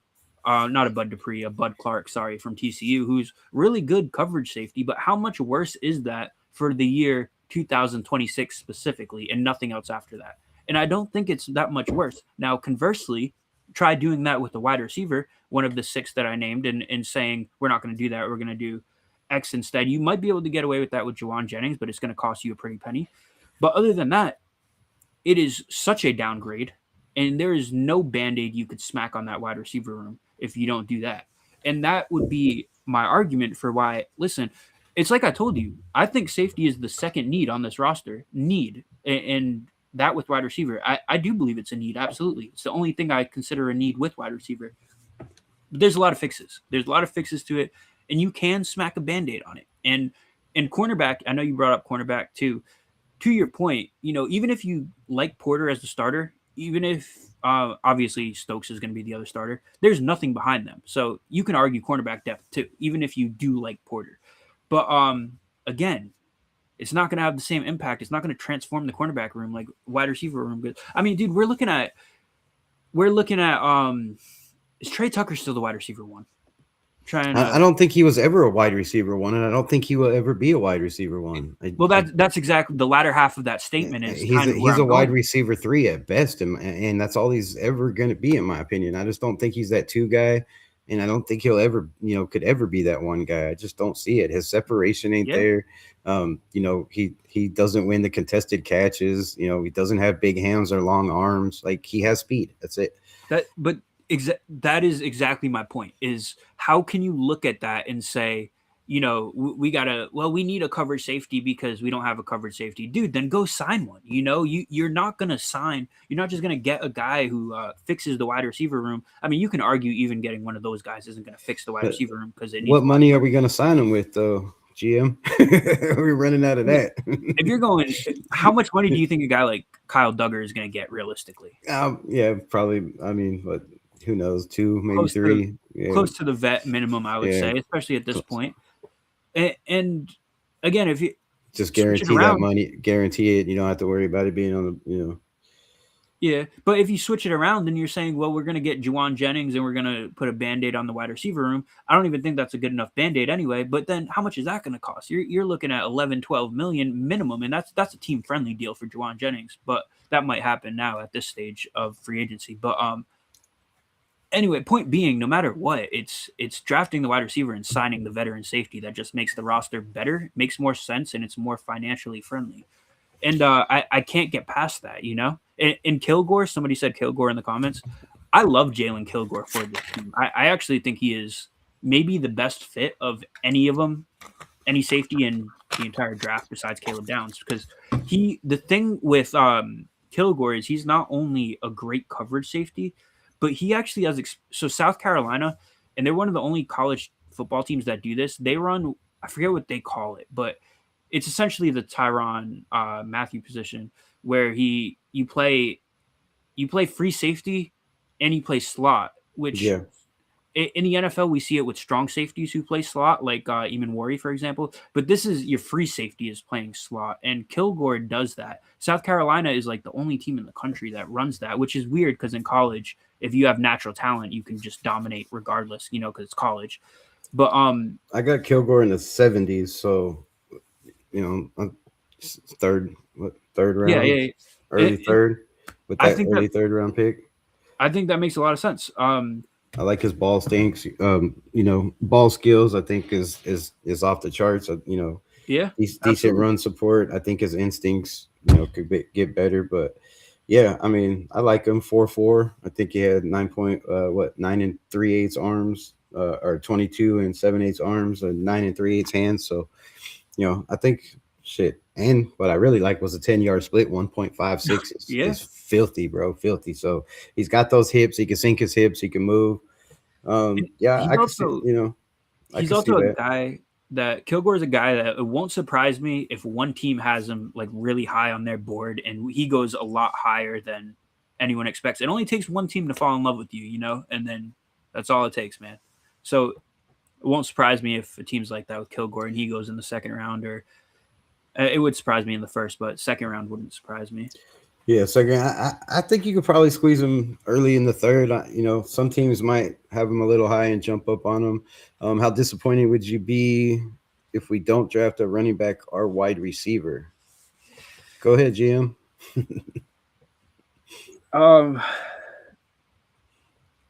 It would be on you if we didn't. I'm just saying. I'm the GM and that happens, I'm no longer the GM after the draft. Like, it's done.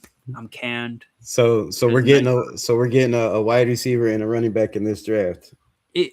At least one of them. You're getting at least one wide receiver or at least one running back. To say you're not getting either at any point. As coach, I say we get one of each. I feel we need another wide receiver, and we're going to go through those here in a second. But I definitely feel running back is definitely a need on the board.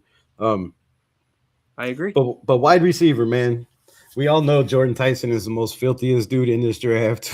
if he can stay healthy, he's the way he's freaky. The way he bends and moves there's no wonder he has knee problems and all the injuries he has and hamstrings, and like I don't even know how he should be a contortionist. I don't even know how you move like that. But playing GM. No, I'm just saying there's no way you could trade out of number one. But if somebody was to offer enough where you did trade out of that first overall pick, would Jordan Tyson be your pick if he was there? Say you moved back to 7 or 6 or one of them crazy teams. So if that did happen, and let's say I took the day off, or I took the first hour off, I come back and my assistant trades the pick. They trade down to 7. Now I'm in this reality. Yeah, absolutely. I think that makes a lot of sense for sure. And especially, so the thing with the Raiders too is, do I think Kirk Cousins is going to come in and save this football team? Absolutely not. I do not. So you're probably going to get a high pick next year if Mendoza's never in the equation, right? If he does better than Geno, I'll be all right. But I don't see him playing this year. I'm gonna be honest. Oh no, me neither. Honestly, and I said this. I was one of the only people when this happened. When Spytek said his comment, like, I like to sit rookie quarterbacks and let them learn. To me, that's a blanket statement. That does not necessarily apply to Mendoza. Maybe it does, but it doesn't necessarily apply to him. It's just a general statement. I think Mendoza has all, like I said at the beginning, I think he's the most pro-ready quarterback since Andrew Luck coming out of the draft. I think there's no way he doesn't win the job in preseason or camp or whatever it may be. Yeah, I feel like, I just. And people are going to hate this because they know how I am about Aiden O'Connell. But the fact that the GM, you yourself, went out of your way twice to bring up Aiden O'Connell in the conversation where he was never even mentioned just shows me a little something, right? A lot of people are saying, oh, he doesn't fit this system like they did the last 3 years, right? He's never going to make the team. He doesn't fit. But Aiden O'Connell keeps hanging around like a cockroach. You can't kill him, bro. You can't kill him. He just keeps coming back. So, and going into his 4th year, it's a contract year. Seems like Spytek has a little something in his heart, right? He likes the Big Ten guys. He's a Purdue guy. They beat out Michigan when they were getting ready, to win a national championship, right? Didn't they give them hell in that game or win that game? Michigan State, he put up 5 tutties, I do believe, in that game, 500 yards. So I think Spytek has a little something in his heart for Aiden O'Connell. And being a contract year, I wouldn't be surprised. I would not be surprised if they go with, Aiden just for a couple games and have Kurt just sitting on the bench, feeding Mendoza information. Like, damn, he shouldn't have made that throw. Or look at this safety coming in. This is how you read this defense, right? Just showing them, having that dude in your ear instead of having Aiden O'Connell on the sideline. If you really want a full mentor, your guy, and if he's not, ready day one and they think they still need help, what better way to mentor than to have, have it on screen, sitting there being like, okay, look, the safety dropping down, explaining. I think that would be a perfect scenario. And, you give a guy that's on his last, chance maybe for somebody to sign him before he might be in the UFL if it or a backup. Yeah. No, I And hear you're not you. the GM at this point. This is just me and you. So not being the GM. No, I hear you. That makes sense too. I think so. For me, I'm going to say this. I think that the only reason why Kirk Cousins is signed at all in any magnitude is, I think the mentoring thing is a bonus. I don't even think like, it was like, yeah, we're bringing this guy in because he's a mentor. I think that's just a bonus. I think that the thing is you bring Kirk in so that way you're not tied to Mendoza or Aiden O'Connell automatically being QB1. Like, you're having an actual battle. And if you feel Mendoza's not ready, you feel Aiden O'Connell isn't your guy, whatever, then, you have another option, because Kirk would have been signed before. If that doesn't happen and you go through preseason, Kirk is already on another roster guaranteed. So I think you do that so your hands aren't tied. So that makes sense to me. But in saying that, yeah, it makes sense. It would make sense too if the Aiden O'Connell thing shakes up like that too. I mean, the Spytex went out of his way on 4 different interviews to bring up his name. Right? They never mentioned him. They never said anything. And he brings him up. Don't forget we got Aiden O'Connell in the building who's played some damn good football. This is his words, right? And then Rich Eisen was like, oh, yeah, remember that game against Michigan? He's like, yeah, I remember that game. But he's also played some good football in the NFL. So he said, this is going to be a quarterback competition and may the best man play, right? And I just don't feel like Kirk Cousins at 38 years old is better than Aiden O'Connell. Maybe his mind, maybe reading defenses, but is your arm really still there? Is your movement really still there? Like, standing in the pocket, like we can see, we've seen this kid have 340 yards, 2 touchdowns against the Chiefs defense that made it to the Super Bowl that year. So like Spytek said, man, that may the best man win. So I'm just happy that for once there's a quarterback competition and they're actually going to go out and let guys compete. He said Kurt is a veteran. He's earned that chance to take the first snaps, but Kurt said it himself. Like, if I'm not the best guy, I don't want to be out there. Yeah, absolutely. And man, the last time we saw Kirk on the field, his body is healed since then, or so we assume. We don't know what that means, especially when you're older like Kirk. We don't know what his body healing actually means. But his arm did not look good the last time he was out on the field. And I understand he was hurt, but I'm just saying, like, how often when older guys hurt their arm like that, does it just all, they're back to their youthfulness when it's all healed? It's pretty much 0% of the time. So doesn't mean that it won't look all right though. But that's another factor is we don't know because we haven't seen Kurt back on the field since. Right. Well, I mean, yeah, he came and played towards the end of the season, but before he got hurt, man, he was Geno Smith, 18 touchdowns, 16 interceptions. Why do you bring in that guy, right? And I'm going to change the subject before I start yelling and screaming and cussing and just going ballistic. But it was $1.3 million. It's not a big deal, right? Bring him in, let him be that mentor, but be that mentor on a damn bench and let somebody else play because we don't have time to have a guy come in and throw 18 damn interceptions and 18 touchdowns and 16 interceptions again. We cannot do that in Las Vegas. You cannot have fans in the building booing Kirk Cousins and doing what they did to Geno Smith.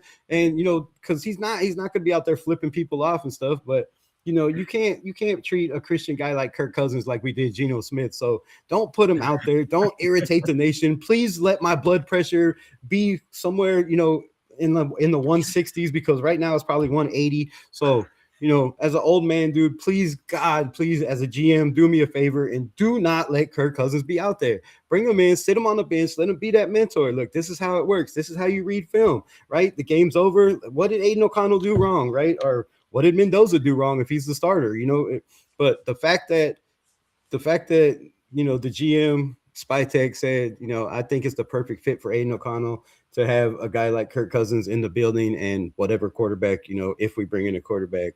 So, it just sounds like me. Draft a backup quarterback, trade LC for a 3rd rounder, yes or no? If you get a 3rd rounder for Aiden O'Connell, take it all day. I mean, if somebody's willing to give you a 3rd, bro, I'm 100% in. Shout out for the $2 holla. Appreciate you. I know there's a lot more comments. Raider Knight says, why are there so many Mendoza haters seeing he is a number 1 pick? Because he has too many flaws. I just don't feel like he has too many flaws. I think they're hating. Look, I can tell you right now why everybody's hating. And this is my take. I feel like you're looking at Mendoza and you're looking at Cam Ward, right? Everybody shows the Cam Ward highlights. Oh, I could run over here. I could run over here. I could twist. I could turn. I could jump. I could duck and dodge. And then I could throw, the ball 45 yards and it'd be a touchdown because guys have ran around so much and your eyes are downfield. That's great. But then you look at his interceptions to touchdown completion ratio. You look at it through college. You look at it, in the NFLs. You look at Caleb Williams and you're like, oh, he's so flashy, right? He ducked out of that play, and he turned and twisted and he scrambled for 25 minutes in the backfield, 25 yards deep and then threw a touchdown, right? I think people love that flash and they love that aspect of it. And I just feel like that you're looking at Mendoza, you're watching the film and you're like, man, this film is boring. It's boring. Yeah, because it's blue 52, silver, boom, blue 52, silver, boom, blue, every play, bro. It's step back, no hitch, right? You're already in the gun, so there's no hitch. You're not stepping back. You're getting the ball and you're throwing it to your first or second read. And if they're not open, you're running. Sometimes most of the time he went to his third. So I just think it's the flash. I think he's a robot. People are gonna hate because he doesn't do anything flashy, right? He didn't throw for 5 touchdowns in a game. He didn't throw for 500 yards in a game. But then I go back and I look at the game that I keep thinking of why people don't give this kid credit is yes, he's not as flashy as Caleb Williams, but his QBR is better. His completion percentage is way better. When they faced each other, USC and Cal, a lot of people forget about that game, right? What did it end, like 49-50 or something? They went back and forth. Their stats were almost the same. Caleb had 70 yards or somewhere in there. Don't come in my comments and correct me, but had like 70 yards. Yeah, you know who you are. Had 70 yards, somewhere in there, better than Mendoza. But they both had 2 touchdowns, 2 rushing touchdowns. Mendoza had 1 interception. But his completion percentage, and yeah, you can check this, was 64.1 to like 58.7 for Caleb. So he's got a better percentage. They went neck and neck, and that shows me that he could step up with those guys and play with the big dogs that at the time he was projected to be a 3rd round pick. I mean, you might go in the 3rd round, and Caleb was already at that time. They were ranked 24th in the country, right? Cal wasn't even ranked, and he comes in and carries that team and bring had them right out the jump. And I know they had Jaden Ott, which I do believe was on that team and had 3 touchdowns in the first half. Ran for 134 yards. That helps. But just like Indiana, you have a running game. Mendoza can be that guy. I feel like we have a running game, right? Do we not have a running game with Ashton Genty, almost 1,000 yards behind whatever that mess was of offensive line and whatever system you want to call it? So I feel like we're there with this team, man. I don't know. I feel like it's so much closer, but Cousins starting just does not make sense to me. It just does not make sense, right? I know he wants to play football. I know he wants to go out with a bang, and I know he wants that opportunity, and he'll get it in camp. And I feel like, one Spytek said, well, he's a veteran. He deserves, those first overall stamps. More than likely, he's going to start. But if he comes out like Jimmy Garoppolo, if he comes out like right, how do you keep him in there? Do you throw Mendoza to the fire, right? Do you a lot of people want Mendoza to start right away. Do you really want him to go out there and take the lumps of an offensive line that's trying to figure it out, right? They're trying to figure out the offense. They're trying to gel together. They've never played with Tyler Linderbaum. Nobody's ever taken snaps from him until the next couple of days they'll be taking some reps. So this offense isn't going to come out and hit the ground running. The offensive line isn't going to come out, just blowing teams out of the water. I don't feel it's going to take some time, and somebody needs to be back there taking those lumps. And I don't think it's, a 38-year-old Kirk Cousins, and I don't feel like it's the rookie. So that leaves one other person. Whoever you draft or Aiden O'Connell, take those lumps, right? Just if the team, shows, hey, look, this offensive line is fire. Now, our receivers are getting open. Our defense is tight. Maybe it is time for for this kid, Mendoza, to come in and play, or maybe he is ready day one. But I just feel like with everything going on with Tom Brady, how he, you got to sit for a year no matter where you're drafted. He don't care about that. Spytek says the same thing. Clint Kubiak's kind of on the same page. somebody's going to start. And I just don't know if Kirk Cousins is the best. That's what I'm saying. Yeah. So, I'll bleed into all of that, but start from the beginning here with like, why does Mendoza have so many haters and all this stuff? I actually don't really see any people saying that he has flaws. I just see mostly that Mendoza is not as good as X player, or he's not as good as all these other players. And if he was in a draft with all the prospects of the last 5 years at quarterback, he'd be like the 7th, 8th, 9th, whatever bullshit. Yeah, he doesn't have those elite trades. Yeah, that exactly. And I don't think people really think he has flaws at all. It's just they don't.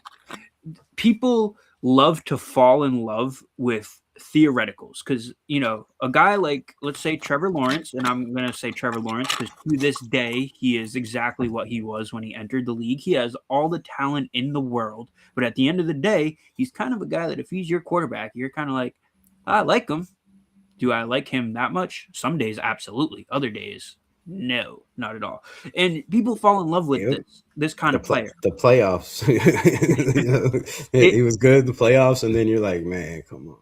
Like, and you see it with the Caleb Williams, and this is when it comes with the Mendoza hate, is he's not Caleb Williams, he's not Trevor Lawrence, he's not Joe Burrow, he's not all these guys, right? He doesn't have that arm talent. He's not Anthony Richardson, he's not Jaden Daniels, he's not CJ Stroud. He's not Bryce Young. He's not any of these guys. Dude, good. That it is so good he's not any of those guys. Because I don't know if you've seen how those guys transitioned into the NFL. Mm-hmm. And I know Jaden Daniels, CJ Stroud still get a lot of love. But as of recent, their play has not looked that good. So all those guys except Joe Burrow and Caleb Williams, the last half of the last season, looked very good. But other than that, it is very good he's not those guys. Because what those guys lacked is all up here. And they had all of Cam Ward too, another guy. And, Cam Ward rookie, so it's hard to just say that he's not a smart quarterback. That's not what I'm trying to say. But Cam Ward never had the mental intangibles that Mendoza had. Never. That's never been a thing. If it was, he would have.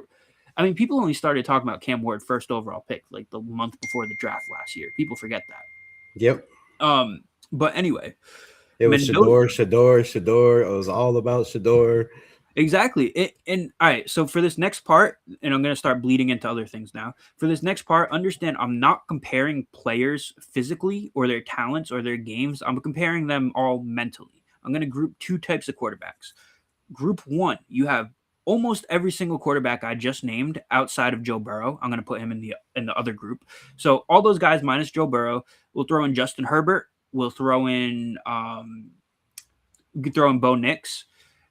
There's a lot of guys we could throw in. We could throw in almost every single high drafted quarterback. Other than I'm not going to throw in Drake May either. Although you could argue it. I'm just going to argue that he's not in that.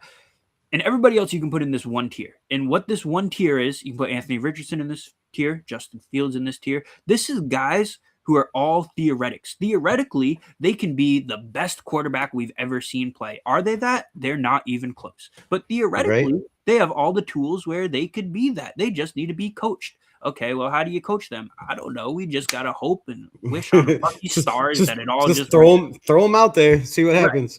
And the other tier of players, it's like have teaching a baby to swim. You just throw them in the pool. Exactly. Or a dog, right? And it never works out. There's been one single quarterback who it's worked out with in the last probably 20 years. One single one, Josh Allen, the only quarterback who Patrick Mahomes too. I'll throw Patrick Mahomes in there too. But it's the only guys that they came into the NFL with just raw. They didn't really have the mental.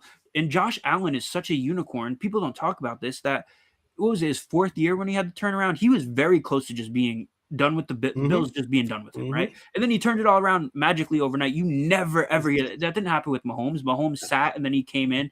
And I see the same with Taylor Green, man. I'm telling you. And I hesitate to put Mahomes even in the category of ready because wasn't ready, rather, because we don't know. We don't know what happened while he was sitting. Maybe he always had the mental. Good. He didn't look like he had it in college, so I'm going to say Mahomes is kind of that too. Then you have the other tier of that, right?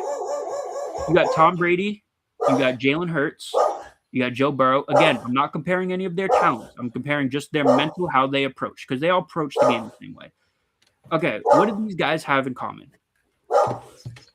they win. Joe Burrow, maybe not, but Joe Burrow went to a Super Bowl with the Bengals. Don't forget that. Tom Brady won Super Bowls. Jalen Hurts won a Super Bowl. Did he win 2 Super Bowls at this point? Did Jalen Hurts win 2 Super Bowls at this point? I honestly can't remember. I think so, right? Rebel? Yeah, sorry. How many Super Bowls did Jalen Hurts won? 2 at this point? 2, yeah. Yeah. So Jalen Hurts, 2 Super Bowls, been to another Super Bowl that he lost. Tom Brady won 7 Super Bowls, of course. And Joe Burrow been to a Super Bowl. All these guys, what do they all have in common?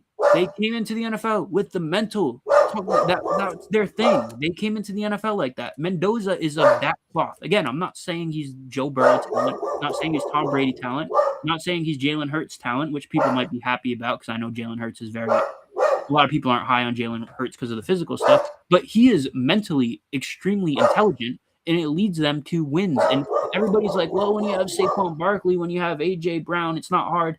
Okay, well, when I have those guys, I want my quarterback to do exactly what Jalen Hurts does. Give it to your playmakers. Don't try to be a hero. Do the smart thing. I want my quarterback to do that. And it's like when I have Brock Bowers, I'm looking at a team with Brock Bowers, Ashton Genty. Do I want my quarterback to be the hero? Do I want him to give the ball to Ashton Genty, Brock Bowers? I want him to give the ball to the playmakers. I want him to be smart. I don't want him to be a hero. I don't want my quarterback to go out there and try to be Superman like Caleb Williams, Cam Ward, Trevor Lawrence, Baker Mayfield, all these other flashy, guys. It looks nice, but the sometimes it costs you games, man. Exactly. And I'm not saying any of these quarterbacks I just named are bad quarterbacks. In fact, they're all really good quarterbacks. But there's a difference when we're talking about the Joe Burrows of the world who always make the right plays, the Jalen Hurts of the world who always make the right plays, the Tom Bradys of the world who always make the right plays.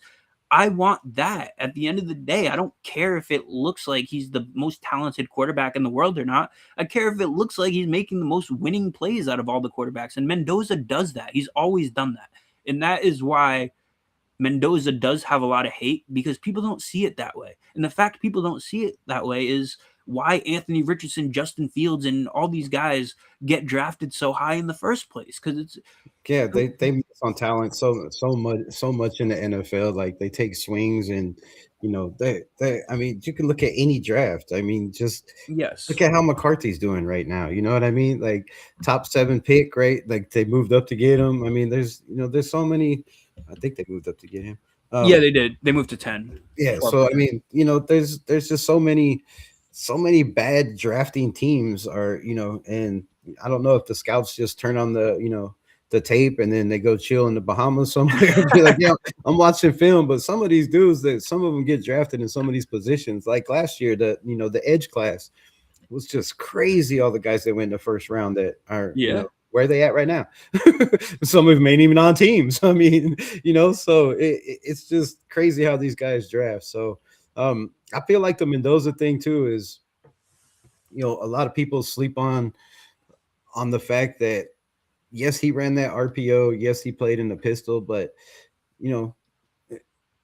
I think they expect first overall picks just because they're drafted first overall to have no flaws, right? To have nothing to work on. You're supposed to come in, you're supposed to be perfect. But I've said this on this channel a million times. If you could name me one quarterback in the history of the NFL that came into the league that didn't have something they had to work on, that didn't have a flaw, right? That didn't have an issue, then we shouldn't be having this conversation. But every single quarterback that's ever came into the NFL has something they have had to get better on, right? They've had, whether it's timing, whether it's reading defenses, whether it's just the speed of the game, whether it's footwork, whether it's mechanics they had to change.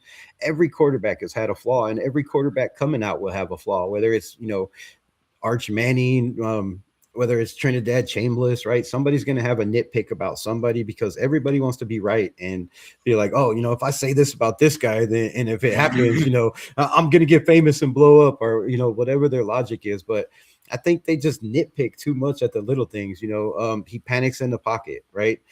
Yeah. I mean, sometimes, but you can fix that, right? You can fix that. If most quarterbacks panic in the pocket, there's some guys, that are athletic and move around and, make those plays, but there's also guys like, Shador that take 25, yard sacks and murder your team in those situations because you're not, you're trying to make a play. So I see a guy that has the mobility to escape out of the pocket. He can throw on the run. not if he has to, but you can teach guys to just keep your eyes upfield. Just trust the offensive line, the guys in front of you, and I believe he'll be fine. I haven't heard too many quarterbacks. We had last couple years ago when Caleb Williams came out, right? They were talking about he was already doing installs, right? Had the system in, and he came in and struggled. I mean, to be honest, right? He came in and struggled, and he was already ahead of the curve, right? And I just see Mendoza the way he prepares, right? The way he watches film, the way he worries about, and a lot of these quarterbacks are selfish. Let's be honest, right? It's all about their yards, their highlights, their stats, right?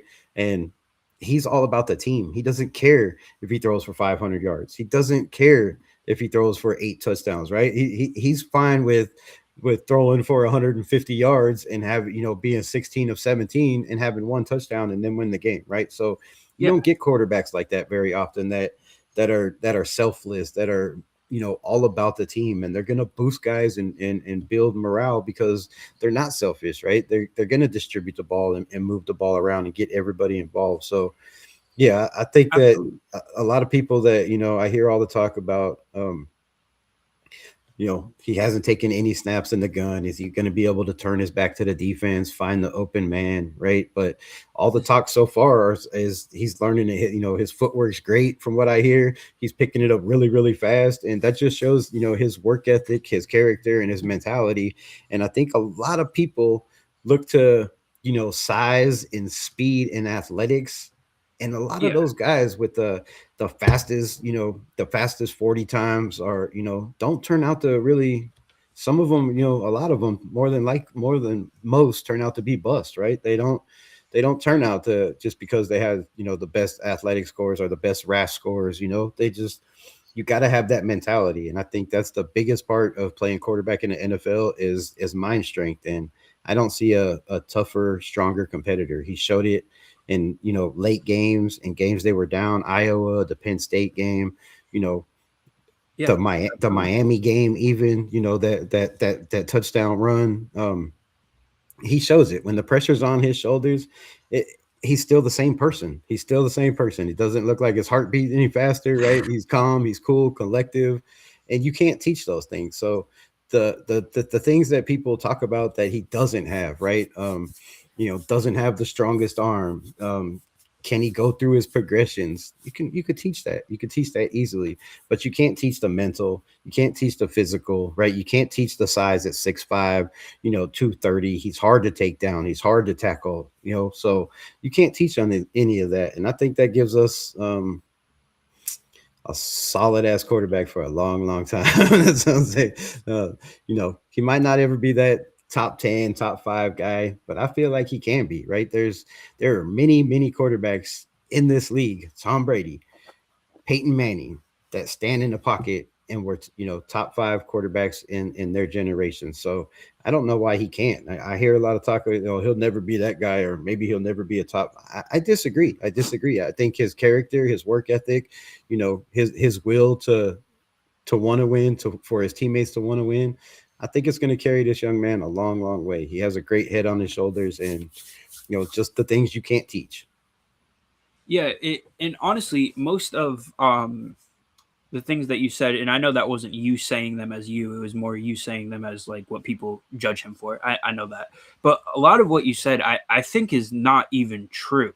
Like, doesn't have the ability to go through progressions. That's a blatant lie. I've seen time after time where his best throws, he's on his 3rd, 4th read in seconds. And a lot of times with quarterbacks, you don't even tell that they went through their reads because, guys lined up on the right side, for example, they're not really turning their helmet. So they're actually looking both, really quickly, and you don't see it because they don't move their head necessarily, or they do it very slightly because, both guys are right there in their line of sight already.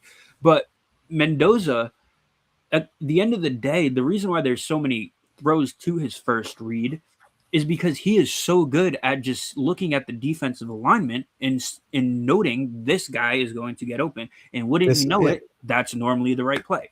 And people are like, well, that just means he can't go through progressions. What the hell are you talking about? He doesn't have to. That doesn't make any sense. That you're trying to tear down the guy because he's reading the defense, knows who's going to be open, gets it right immediately, and we're saying that's a negative? No, you're out of your damn mind. And the other thing is, he plays all these snaps out of shotgun. Have you watched college football the last 10 years or so? They all play out of shotgun all the time. In fact, I saw a tweet recently where somebody did the first overall picks and their percentage out of shotgun, and every single one, the first overall pick quarterback was over 13% out of shotgun in college. Of course it is, because if you watch college, they're mostly doing it.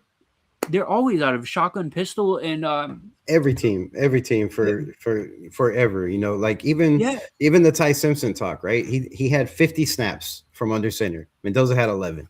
I mean, it's not the hugest gap, right? I meant to say 15 not out of shotgun, not 15 under shotgun, but 15 not out of shotgun is what I meant to say.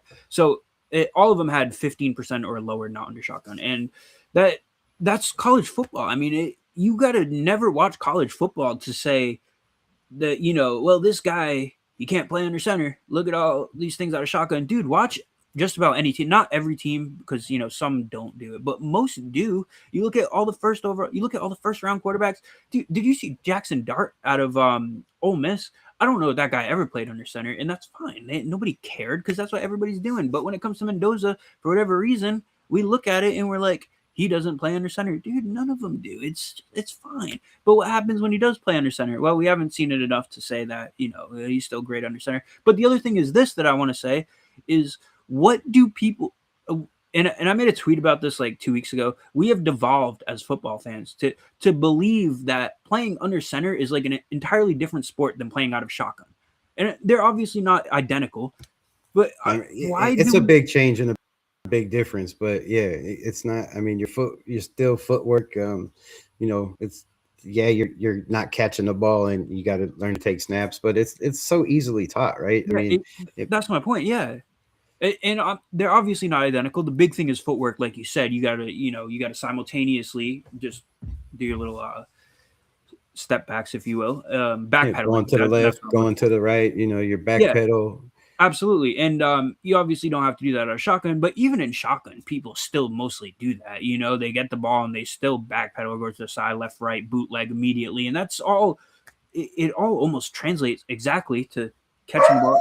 Now the other thing is there's a big difference being like catching the ball and, doing this. How do I say this? Like, just if you're handed something and tossed something, they're two very different things. How you go about getting the object that's being tossed or handed to you, but like they're similar. They're not overly different. They're similar. If somebody can catch a pass, they can get a handoff, or if somebody can get a handoff, they can catch a ball being tossed to them a few yards back, from a center.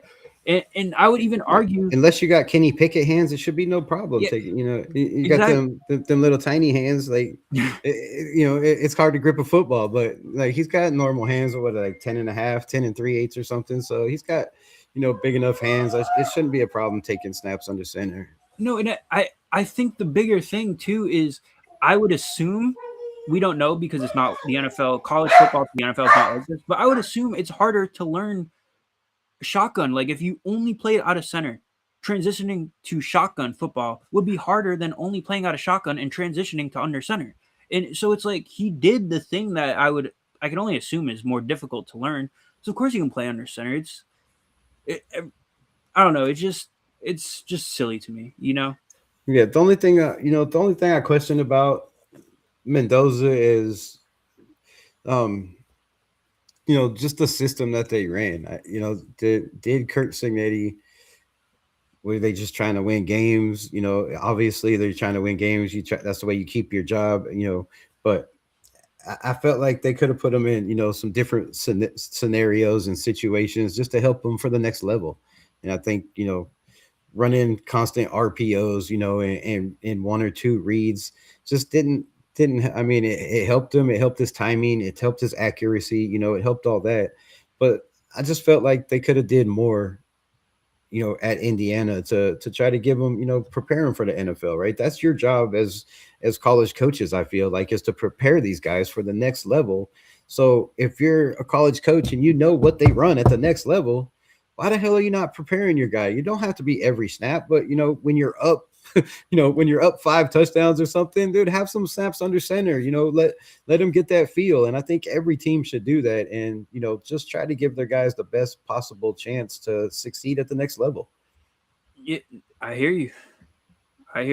And like I said, a lot of this, we're kind of just theorizing because, to your point, we have not seen Mendoza do these things, but I mean, it's odd to me for the logic to be we haven't seen him do them, So he therefore can't. he cannot.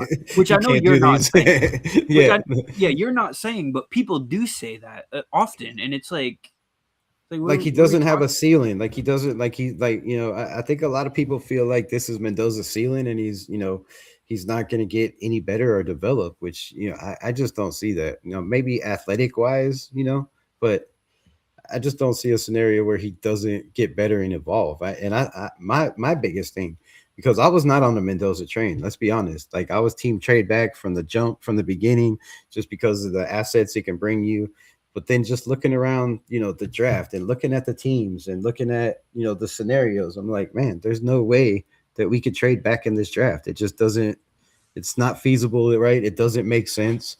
And and Mendoza was the guy. So the more and more, I mean, I watched every single snap, literally every single snap. You can go on YouTube, just the tape, and he shows every single snap Mendoza took through the whole entire season. I've watched that twice, man. I fell asleep watching it. I don't know how many times. So it could be just because he's so good, the tape's so boring. I'm like, okay, like basically, if you watched 1 or 2 Mendoza games, you feel like you watched every single snap because Indiana, it was the same, bro. It was the same over and over again. Once in a while, he had to make a play with his legs, roll out of the pocket. But it was just robotic. It was robotic, and sometimes the film, it's not bad because it's boring. It's just that he's so damn good, it's boring, right? I mean, the passes are going to be there, the accuracy is going to be there, the back shoulder throws are there.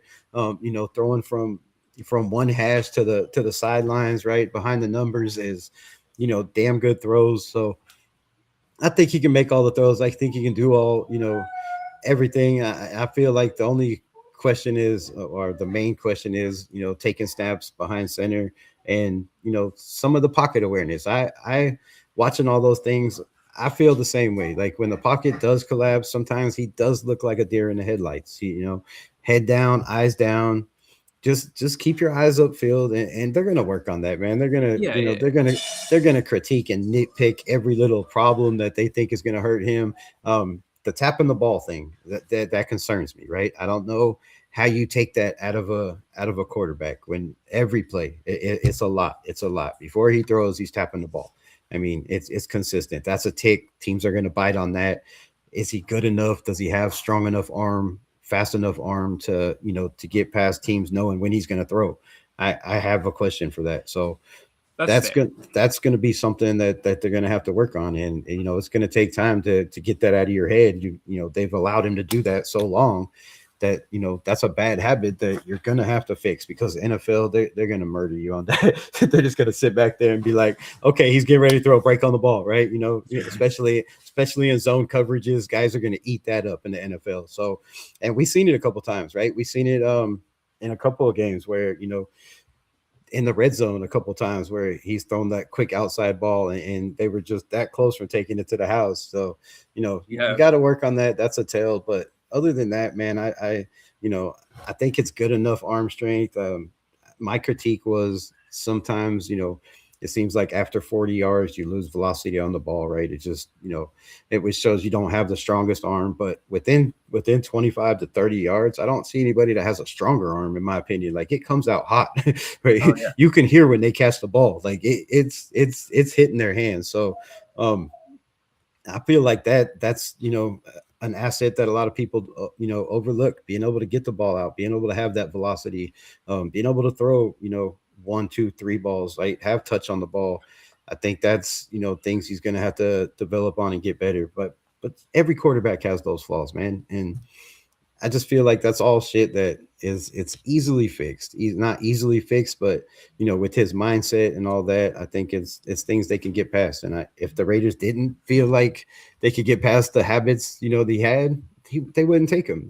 They're not going to take him, right? I feel like maybe in the past, oh yeah, we would have took him, no problem. It doesn't matter what, it doesn't matter what. Like if Al Davis thought you were the guy, you were getting picked, right? We've heard the stories about the Lions GM trying to call Al Davis and say, don't take Jamarcus Russell, bro. Don't bring him in your building. And he thought he was lying to him. He's like, oh, you just want my pick, right? And ended up taking Jamarcus Russell. So, we've had those scenarios, but I think this is a way better, way more intelligent.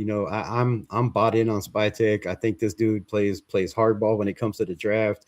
He's, got a poker face. He doesn't give up anything. It's last year, I felt like I knew pretty much. I mean, I had Charles Grant, I had Jack Bish, I had Ashton Genty being 6th overall, right? I had all 3 of those coming to the Raiders, and a couple other guys that I thought might have landed, and it just didn't work out that way. But this year, like last year I had some people I talked to, and I have a couple of people that I talked to that have a little bit of insight or know some people, but this year they're like, bro, if I tell you something, it's going to be wrong. And I feel like the Raiders have tightened that part of it up. Like last year, it felt like everybody had a source, everybody had a leak, everybody had inside information to what they were doing.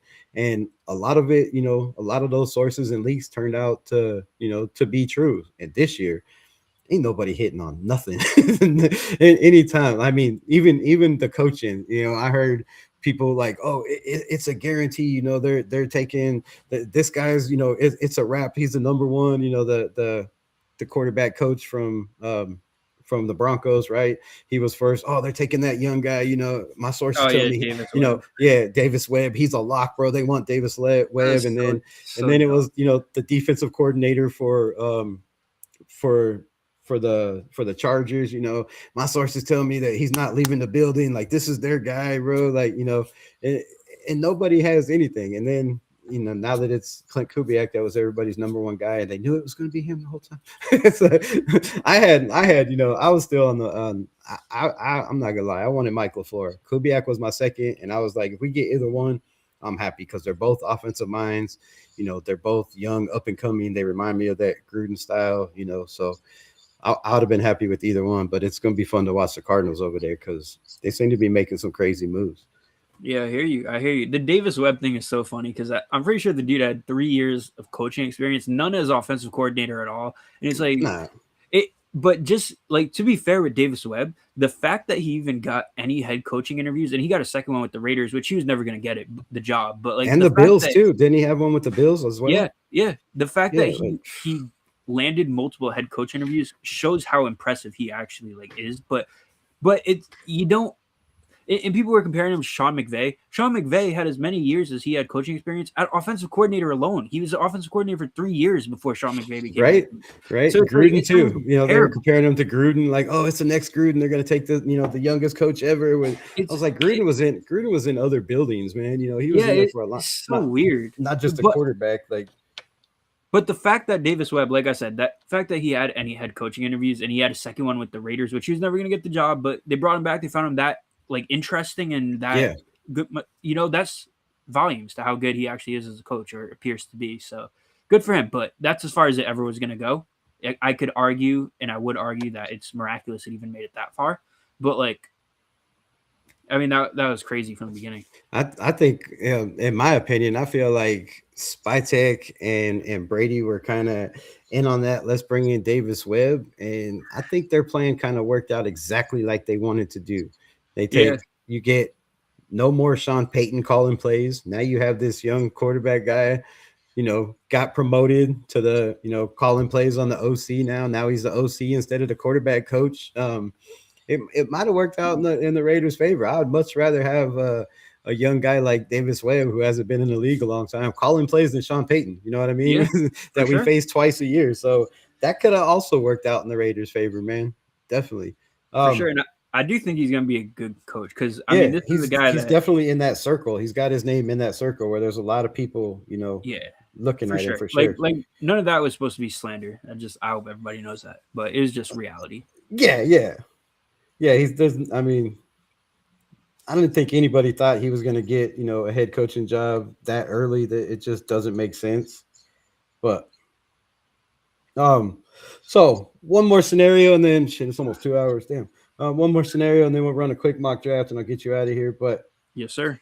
My last scenario for you, GM Coach Spytek, is I'm the head coach, and I'm thinking I love to run the football. I need another running back to complement Ashton Genty. Where do we take that guy? But I'm also looking at this offensive line. I'm looking at Charles Grant, and yes, everybody struggled last year. Can he make that leap this year? But I have my eye on this guy that only has 5 years experience, played some basketball, Max Ehenekor, right? Now I'm looking at this young man, and I think the Raiders.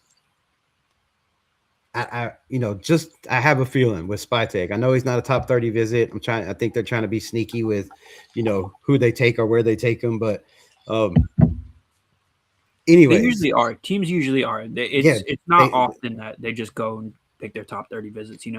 Yeah. And last year, I think they had, 28 or 29 guys. I don't even think they brought in a full 30, and they took, 3 out of those guys, and the rest of the guys weren't, they weren't even, I don't think, on their board. I think they were just, kind of bring in and, hey, you played with this guy. What do you think about him? What's he like in the locker room? Because there was guys that were interviewed afterwards and like, yeah, I had a top 30 with the visit with the Vegas Raiders, and they were just like, what do you think about your boy that you played with? And I was like, damn, that's cold. Like, that is really cold. Yeah, y'all just brought in a dude and was like, hey man, so ask you a couple questions, and then, oh, by the way, hey, you played with so and so. How's he in the locker room? What kind of character is he at? And they asked me a lot of questions about this one player. I thought that was weird, and damn, heartless for them, but I like it. We're the Raiders. We gotta be like that. So if there's a scenario, man, where you're sitting at, say, maybe 28, which I could see somebody take him. I can see him going in the first for sure. I think he's probably the second best tackle in the draft, behind Monroe Freeling. I don't think. Well, Fano's definitely not going to play tackle at the NFL level, and I don't think. Keep talking. I gotta grab something real quick from the door.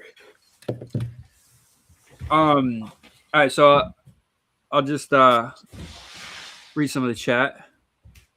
Spoke to mostly right tackles, some that could transition inside the guard or even center.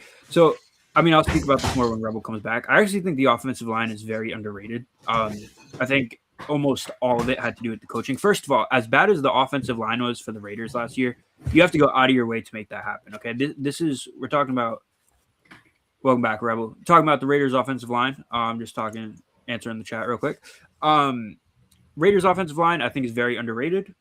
And when you look at last year, how bad they were historically bad. You have to go out of your way, and by out of your way, I mean coaching. You have to go out of your way to make any pro athletes look as bad as the Raiders offensive line looked last year. Exactly. And these guys, and some of these guys are like legitimate starting caliber guys in the NFL, but I'm saying any 5 pro offensive linemen, to make them look as bad as they did, you have to go out of your way.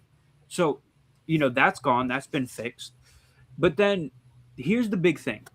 Jordan Meredith, I think, is the key in this. And Jordan Meredith showed last year how different it is to play center than it is to play guard. I know a lot of people play Madden. They'll put their guards at center at guards, and it's the same thing. It's interchangeable. No, it is not. Not even close. And the reason why I say Jordan Meredith proved this is because if you look at the tape, Jordan Meredith, just as a blocker, he looked good blocking, okay? But he did not block like a center should block. He did not read defenses like a center should read defenses. He did not communicate well. He was a fish out of water in a bad coaching system. Exactly. So when you have that, and he looked good blocking when he was engaged, but he kind of rushed to engage, which you don't really do as a center. You kind of take a step back, or if you're supposed to kick to the left, then maybe you engage right away as you're kicking to the left or right, whatever the case may be.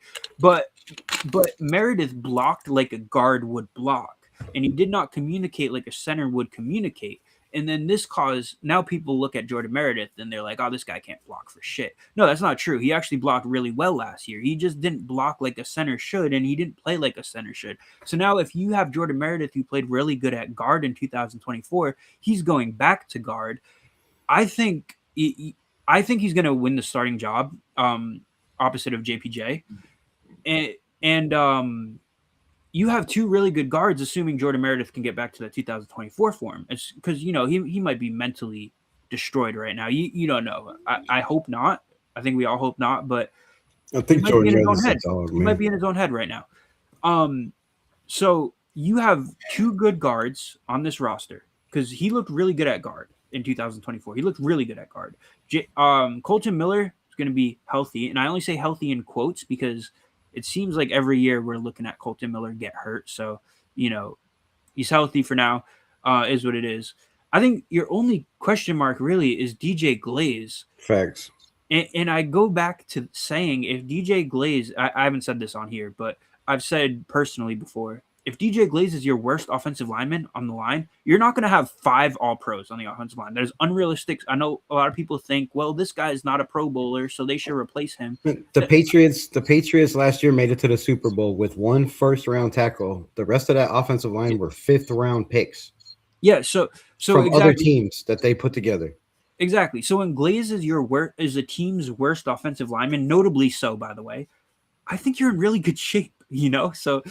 The coaching, obviously, we don't know how far it's going to go, how intertwined everything's going to be, and how well, he relates to the players and whatnot, being his first year coach for the Raiders. But to say it's going to be better than Pete Carroll's son is, without knowing what the future holds, you don't have a crystal ball. You don't have to be a prophet to see that, is what you're saying. Because Brendan Carroll, and I'm going to be honest, I don't even blame Brendan Carroll for being as bad as he was. And the reason why I don't blame Brendan Carroll is because he was only there so Pete Carroll could be in control of everything. It's his son. So ultimately it's Pete in control of his son, and Pete controls everything. So no, I don't blame Brendan Carroll because Brendan Carroll didn't hire himself. I think if Brendan Carroll interviewed somebody who had Brendan Carroll's experience, he would have turned them away himself and been like, dude, you're not qualified for this. You know what I'm saying? So I don't blame Brendan Carroll at all. Nate as well. But anyway, you have a guy who now is qualified and has experience and has actually a pretty good track record. And, I also think that the scheme was also not really the players. None of the players were drafted last year to be in the scheme that they ran last year. I mean, even arguably the players that they selected in the draft. So you're going to go back to a more, because all of these guys who are currently starters, including Meredith, if Meredith does win the job, every single one of these guys were drafted to play in the scheme that they ran before Brendan Carroll came, which they did okay in. Exactly. So Chip Kelly's scheme. So all of these factors come in, right? And I think the offensive line is going to be just fine. And as far as Ashton Genty goes and like the run game, is Ashton Genty going to be a presence and stuff like that? Dude, he was a presence last year with and I don't know how he was a presence last year. He had 3 plays. This is including the reception. He had 3 plays that were 50+ yard touchdowns last year. So he was pretty freaking explosive last year. Yep. So he don't have that burst. He's not explosive. It was like, come on, man, stop with the hate, dude. You're just mad because you didn't get Tedero McMillan at number 6, like, and or whoever you wanted. Like, come on, man. Like Ashton Genty is a dog, bro. And now he's out there boxing, and now he got his hand-eye coordination going. Right. His contact balance to me is already the best in the NFL. I mean, he easy to me. Right off people. And I know a lot of people, if I say like, well, 3 50+ yard touchdowns last season, people might be like, well, 2 of them were in the same game. Yeah, against the Houston freaking Texans. Like that's one of the best defenses in football. Like exactly. That just kind of nobody was doing that against them. 2 against the Texans. Like with the offensive line that was so bad. I said this yesterday, and I've been saying this a million times, right? An offensive line that was so bad that there have been reports by multiple people that came out after the season that said this offensive line was meeting on their own time to get better with Geno Smith. So shout out to Geno, as bad as he was, and I talk a lot of shit about Geno, that that's good shit right there. So to have your quarterback and your offensive line and have that character, right, and that fight and that will to want to get better because they don't even know they didn't know the system. They're like, we don't know what you're trying to accomplish, so we're just going to go practice on our own and try to get better at whatever it is you want us to do, which we don't know what it is. And remember when I said you got to go out of your way to make 5 professional athletes look that bad? Yeah, you went out of your way so much that these guys had to meet up on their own time because they weren't being taught anything. So yeah, they went out of their way. That's why I cannot imagine that the line is going to be even close to as bad as it was last year. I'm not saying they're going to be world beaters up front or anything, but I think they're going to be plenty serviceable. And that's I say all this to say, like, to answer ultimately the question that you asked me before you left really quick, that if you pitch that to me about drafting Max, I would be like, I hear you, but I actually think this group of offensive linemen is pretty solid. And I'm not saying that he can't be an upgrade, but I go back to the wide receiver thing and to the difference between, let's say, Denzel Boston, because I think he's a realistic guy who's going to go at the end of the first that you would trade up for. The difference between Denzel Boston to Trey Tucker, or Trey Tucker to Denzel Boston, rather, and let's say DJ Glaze to man, I always say his last name wrong. Say it for me. No, the Arizona State Max. Oh, Maxi Iannacor? Yeah, so going from Glaze to him, go back to Trey Tucker to Boston. It is a million times in favor of going Trey Tucker to Boston that it upgrades your team. And that's the argument I would give you. And for the backup running back, me as the GM, personally, do I think Ashton Genty needs a running mate? No. I think you draft Ashton Genty because he doesn't. Now, you are the coach. You are Kubiak. Kubiak absolutely believes in it. So, you know what? As the GM who works in tandem with the coach, yeah, I'll get you one, man. Absolutely, I'll get you one. And I'll prioritize getting you one probably round 4 or so. We got 3 picks in round 4. Probably get you one over there. But me as myself, without you having that mindset that Genty needs a running mate, I don't believe he needs a running mate at all. He didn't need one at Boise State, and last year he showed he didn't really need one. Now, can we say that if you get him some fresh legs behind him to relieve him on downs, good things will happen? Sure, I'll concede that all day. But no, I don't think he needs one. But if you're Kubiak and you think that he needs one, yeah, absolutely. Listen to your head coach, because to shoot your head coach down like that over, you're going to waste a 4th round pick on a running back. Well, I don't mean waste. I mean, you got 3 of them, and if you can get like a Nick Singleton or one of those guys that that's going to bring you Jonah Coleman, if you can get maybe one of those guys are in there in the 4th, I think it makes sense to absolutely just to have somebody. And just Ashton Genty last year, he had games where he got 10 touches, right? 12 touches, 17 touches. I think he only had 1 or 2 games where he had over 20 touches on the ground. So there's that too. But I just feel like you need that 1-2 punch. It would be nice to have a guy with elite speed, I think, out of the backfield that could hit the outside, on those outside runs. Because Ashton Genty's a 3-down back. I mean, he one of his knocks coming out of college was not being able to block, and I think he was one of the best blocking running backs in all of football last year. Like, the kid was physical for being 5'8". He was moving bodies, and that's a lot of things people overlook too. I mean, he can catch, he can block, and he can run, right? Now his vision, I thought, struggled a little bit. There was times where I did tape breakdown and I'm like, why are you bouncing this into the inside? Or why are you bending it in? Just bounce it to the outside and go. You have the speed, you have the toughness, you're going to run over to DB. And he just run into contact a lot. But I don't know. I don't know if it was just the scheme or the system or, no, he thought maybe he had a hole in the offensive line blocked the wrong way, which is, very possible. Those holes close really fast if you're blocking the wrong way. Or I've seen a lot of times where, you got guys going different ways and he's going getting the ball and wait, I thought the hole was supposed to be here. Why are you guys moving over here? So I think he had a lot of those scenarios where the offensive line wasn't great, but so I'm saying as a head, need our quarterback to be protected. Did I lose myself again? Yeah, we lost you for a second. Weird. So, I'm just saying as the head coach that we want to protect our quarterback, whether, who it is, one of the three, right? Doesn't matter. Yep. I think we'll be pretty decent with any of them. But we want to protect that quarterback, and we want to run the football. And I think DJ Glaze, brings us that. But I just think his footwork, a lot of times he was left on the outside, on, on the edge over there all by himself on the island. And I don't think that's, he's not athletic enough or his footwork's not tight enough. So if I could get, Miami at 30, if Miami's sitting there at 30, a team that, is in a rebuild, they more than likely they want to move off that pick and get some other picks. And a Maxi Hennecore is sitting there at 30. I'm calling them and saying, look, I know this is a huge draft next year, right? Would you take a third and, our third this year? Is that enough to move up? What is it? 6 spots?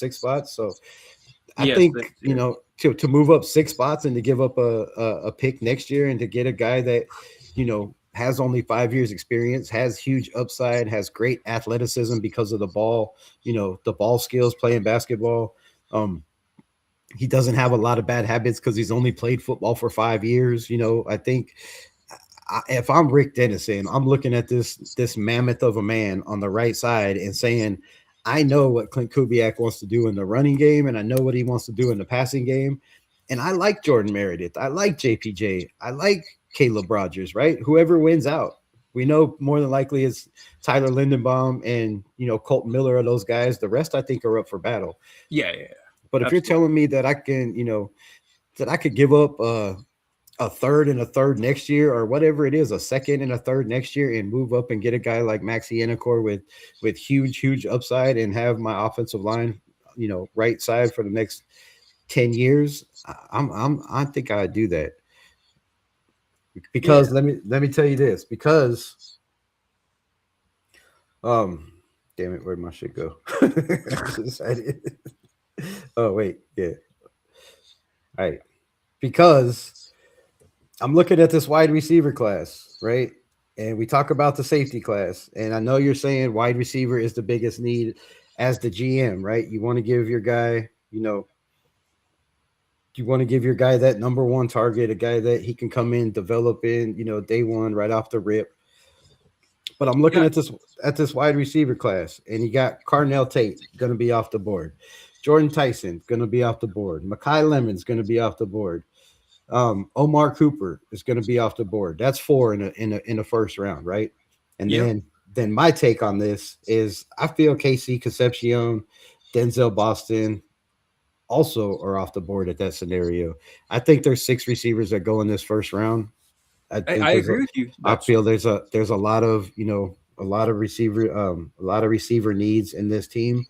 But then you're looking at, right, if those guys are gone, you're looking at Jeremy Bernard, which I have at 46. Then I'm looking at Deshaun Stribling, which I have at 53. I'm looking at Chris Bell, which I have at 58. I'm looking at Antonio Williams, which is right there. Chris Bell, him and Chris Bell, I have on that same list. That's all back of the second round. You're taking one of those guys at 36? No, I'm not, because it's like I told you earlier that I have those 6 guys. The first 6 you named all going in the first round, and as soon as 4 of them are gone, as soon as 5 of them are gone, sorry, I am trading up and I am grabbing the 6th right there. That's exactly why I told you that earlier, that would be my plan as GM. So you think there's a guy, so you think there's a receiver, whether it's, Denzel Boston or KC Concepcion, that you have that high on your list? Because this is why I'm saying after that, because, I'm looking at guys like you said, Malachi Fields.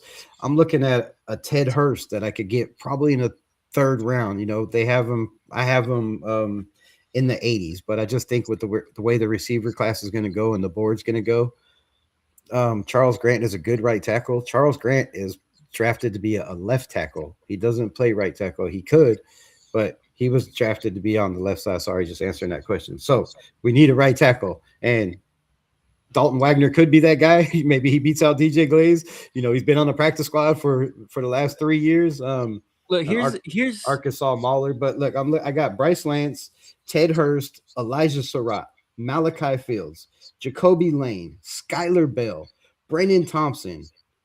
All of those guys with 3rd-round grades.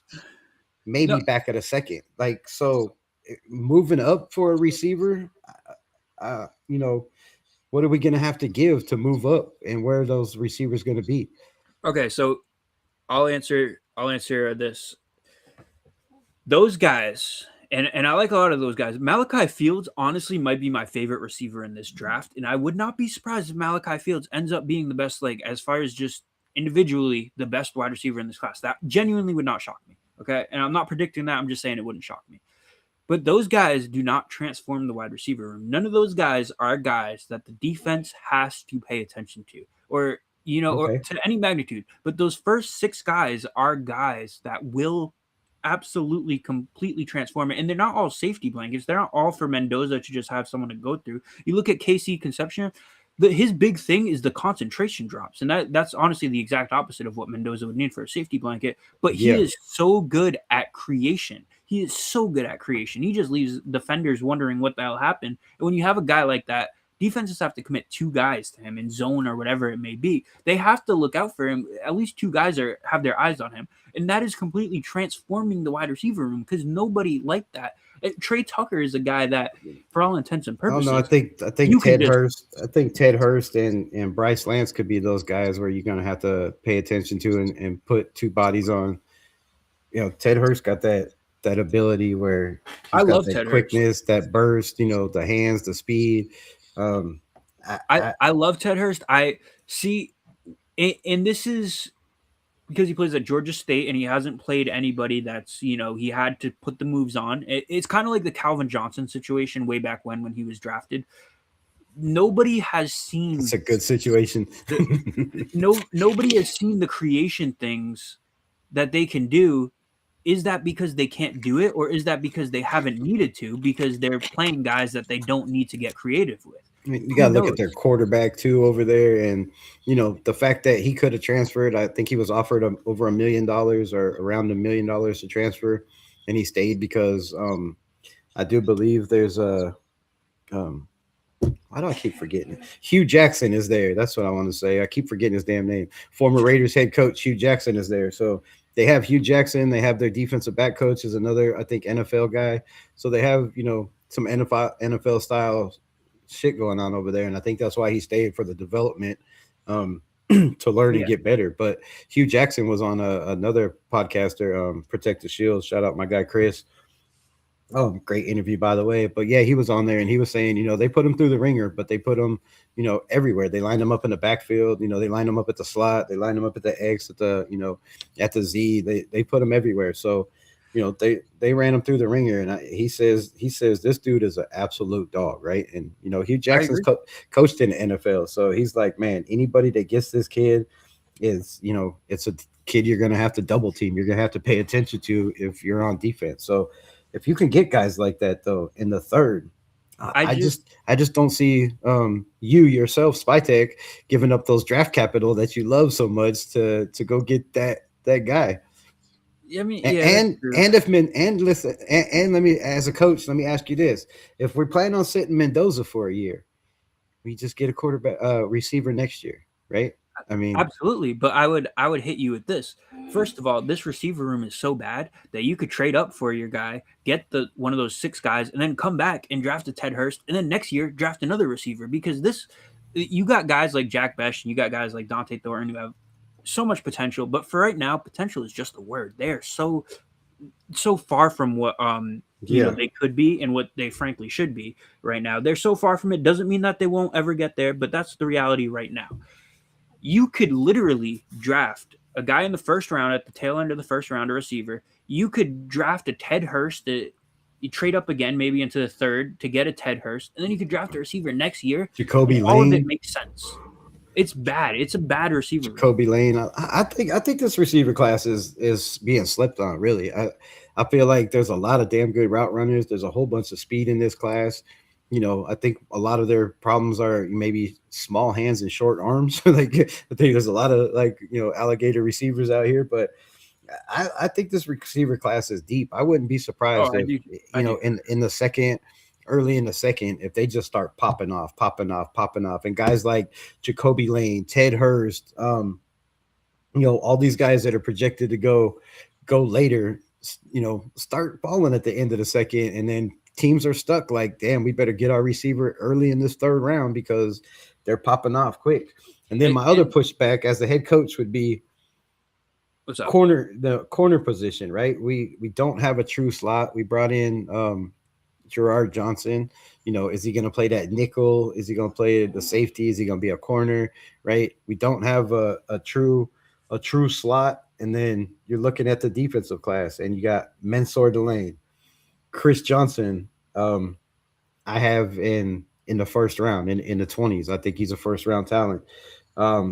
Jerron McCoy. Now I guess he doesn't have the ACL injury, but he has another past injury from a surgery where they put a plug or something in his knee, and they're saying that he might have to have surgery on that and miss all of this year, and which I mean takes him out of the NFL draft completely, right? Jermon McCoy, I don't think is in there, but you got Mensor Delane, you got Chris Johnson, Colton Hood, D'Angelo Pons, Avion Terrell, Brendan Cisse, and then it kind of falls off. I really liked Takario Davis.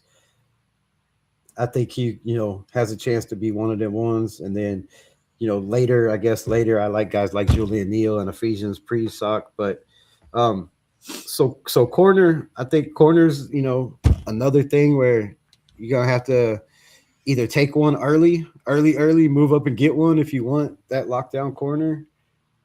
Are they going to be gone by the third round? I mean, the top six, right? Mensor Delane, Chris Johnson, Colton Hood, take McCoy out of it. You could throw D'Angelo Pons in there, Avion Terrell, I guess, kind of slipping because of his 40 time. That doesn't help. I just don't think it's that big of a need. Now, I got to say this, though. It 100% depends on how they look at Darian Porter. If they don't think Darian Porter is where he should be or anything close, then all of a sudden corner becomes an actual need, because then you're looking at Eric Stokes and Teron Johnson, who's only going to play slot.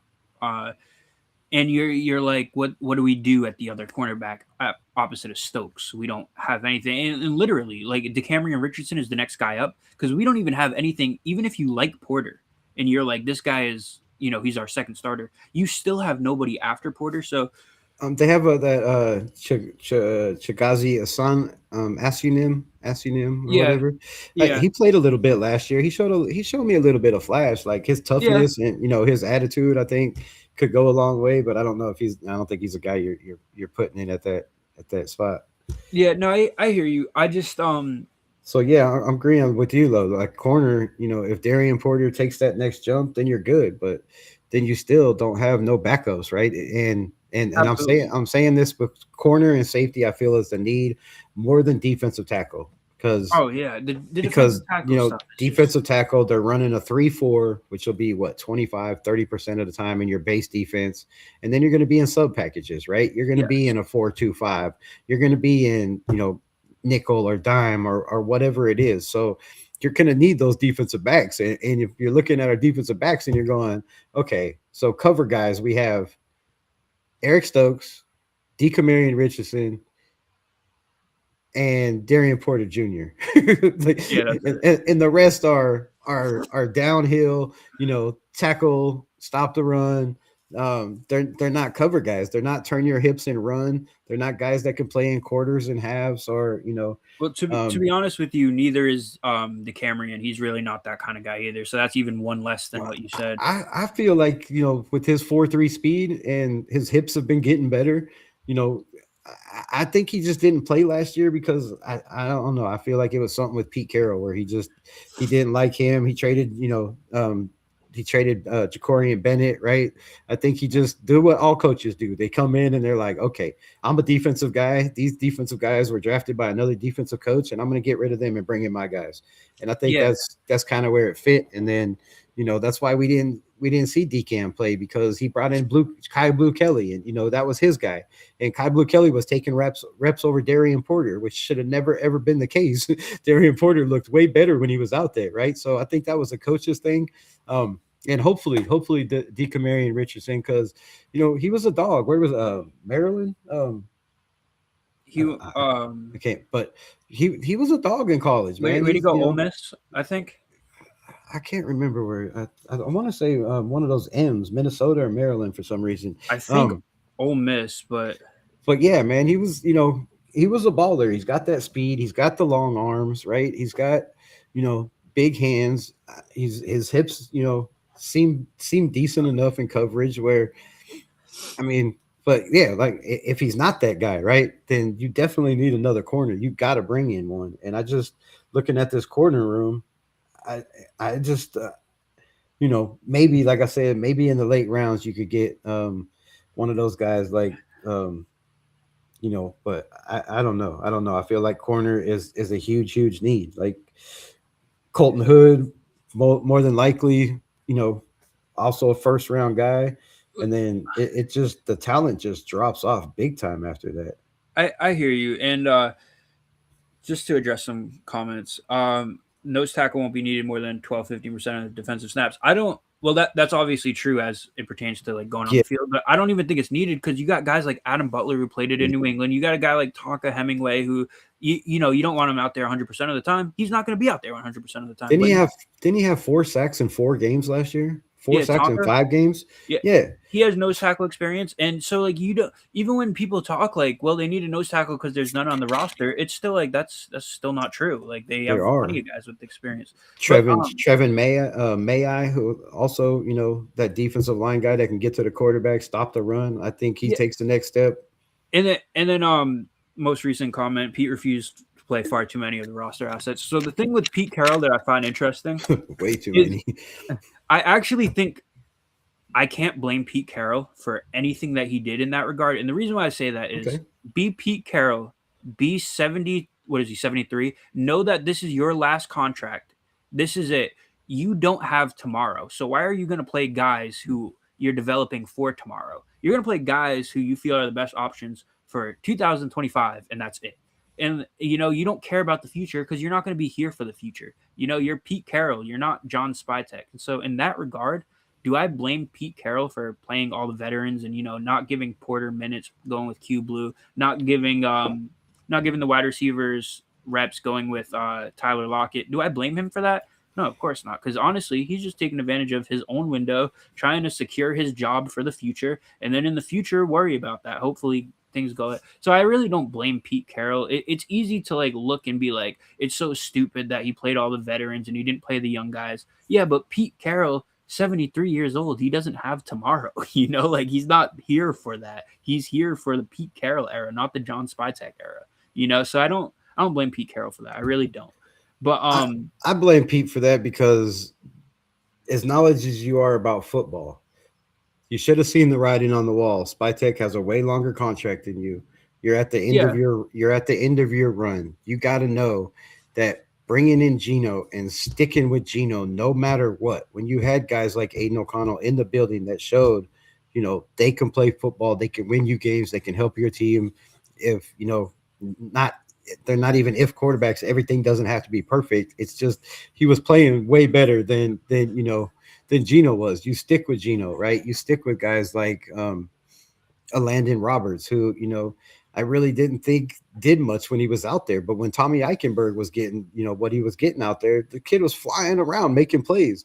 You don't pulling him in there. So I think Pete Carroll, knowing that this is probably your last opportunity and your last hurrah, you should have done everything possible to give this team the best chance to win, instead of having your favorites and coming in with blinders on saying, this is how I've done it before. It's how I've done it my whole career. And, it's going to work every press conference, right? Well, I just don't know why it's so bad. I just never expected this. I just don't know what to say. My brain capacity doesn't work. I don't have the mental capacity to understand why this is not working. And I'm like, what are you saying in press conferences, bro? Like, I don't have the mental capacity to sit here and listen to you talk that bullshit when, come on, man, you don't. I just have no idea why this is not working. For one, you have your hands in the offense, you have your hands in the defense. You're not letting nobody cook and do what assistant coaches do, what defensive coordinators do, what offensive coordinators do, their job.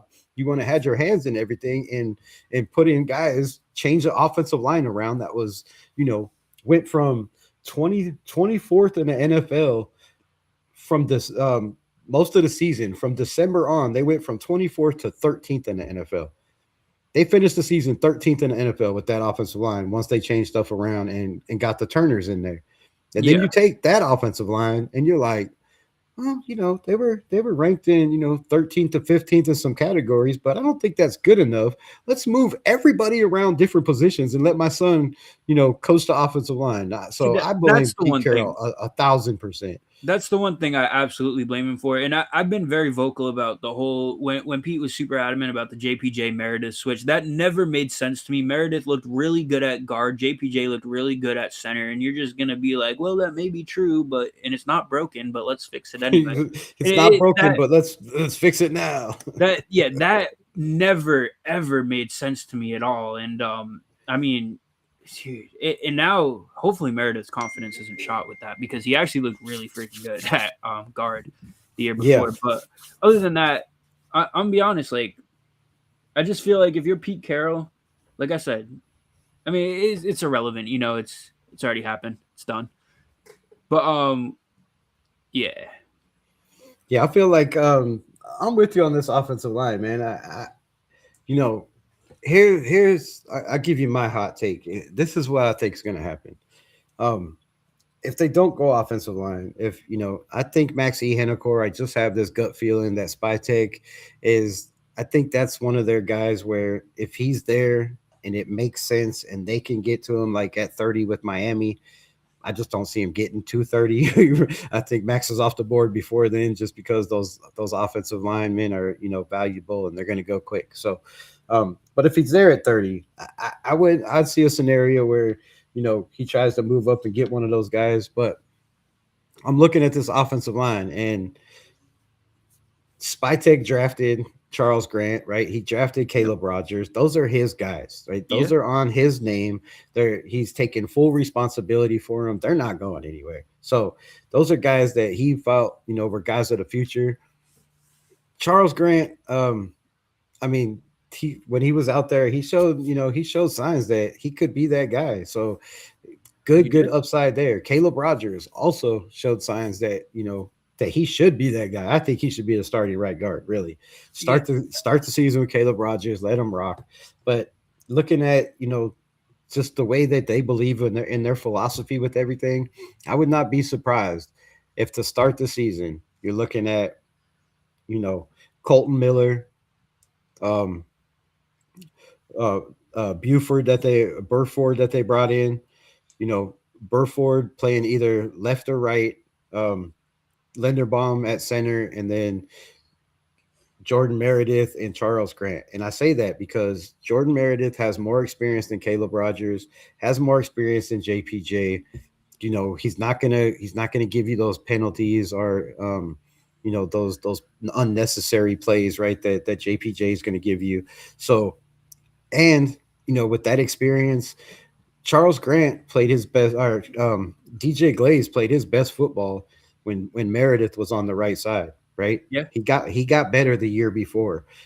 His numbers weren't the greatest. He gave up a lot of sacks and pressures, but they got better. He got better. He wasn't just left on an island out there. And Jordan Meredith, 2 years ago was at the end of the season was graded at 80 in the pass blocking and 80 in run blocking. So, he was the 5th best guard in all of football 2 years ago. Yeah.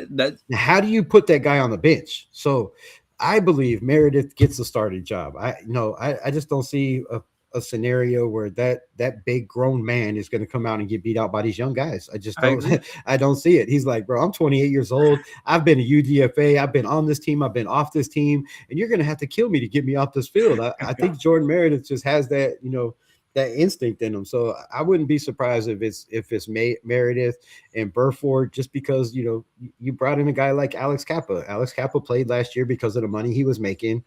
Burford's making what, $3.5 million. You don't pay a guy $3.5 million to be a backup. Good point. You don't pay a guy that much money to be a backup. And that's what we said about Alex Kappa last year. Like, this dude's going to play just because the money they're making. Everybody else is making barely $1 million on that roster, right? And he's making $5 million. So, you're going to get out there and play. So I think that's a solid offensive line that gives, Charles Grant the chance to sit behind Colton Miller and learn. And if anything happens to Colton Miller, Grant's ready. That gives JPJ to sit behind, whether they want him playing left or right, sit behind that guy, learn a little bit more, get healthy, right? Because we know the injuries, the concussions, all those things have been an issue. Coming off the injury last year, there's no reason to throw him into the fire if you don't have to. So let JPJ sit. You have damn good depth, right? That's that's a damn good offensive line. I'm looking at us, maybe top 15 in the league just before they start the season, just looking at that depth. And that's exactly what I was saying. Like, I really am high on this offensive line. Not that I think they're going to be world beaters, but I think people are going to be very surprised because this offensive line has really good pieces. DJ Glaze is the big question mark. And the reason why I say that is because his rookie, I'm disregarding last year. Like, that doesn't even count. Can we just erase it from from everything like that? Yeah, it means nothing. This season was never happened. Never happened.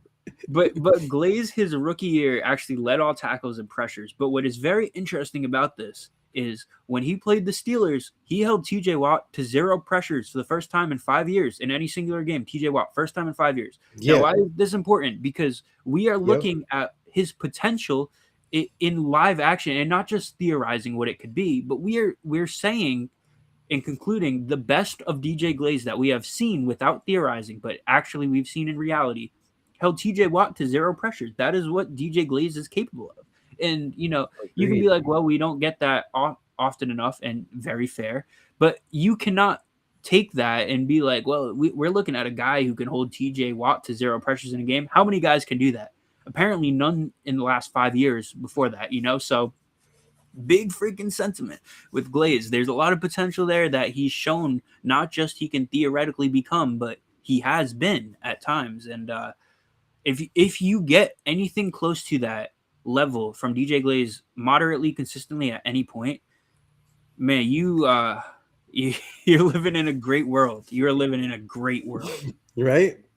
I'm still a big DJ Glaze fan, right? I feel like DJ Glaze, like the rest of the offensive line, was put in that scenario last year where, you can't. There's nothing you can do. It was a bad experiment. It was bad offensive line coaching. It was just bad all around coaching.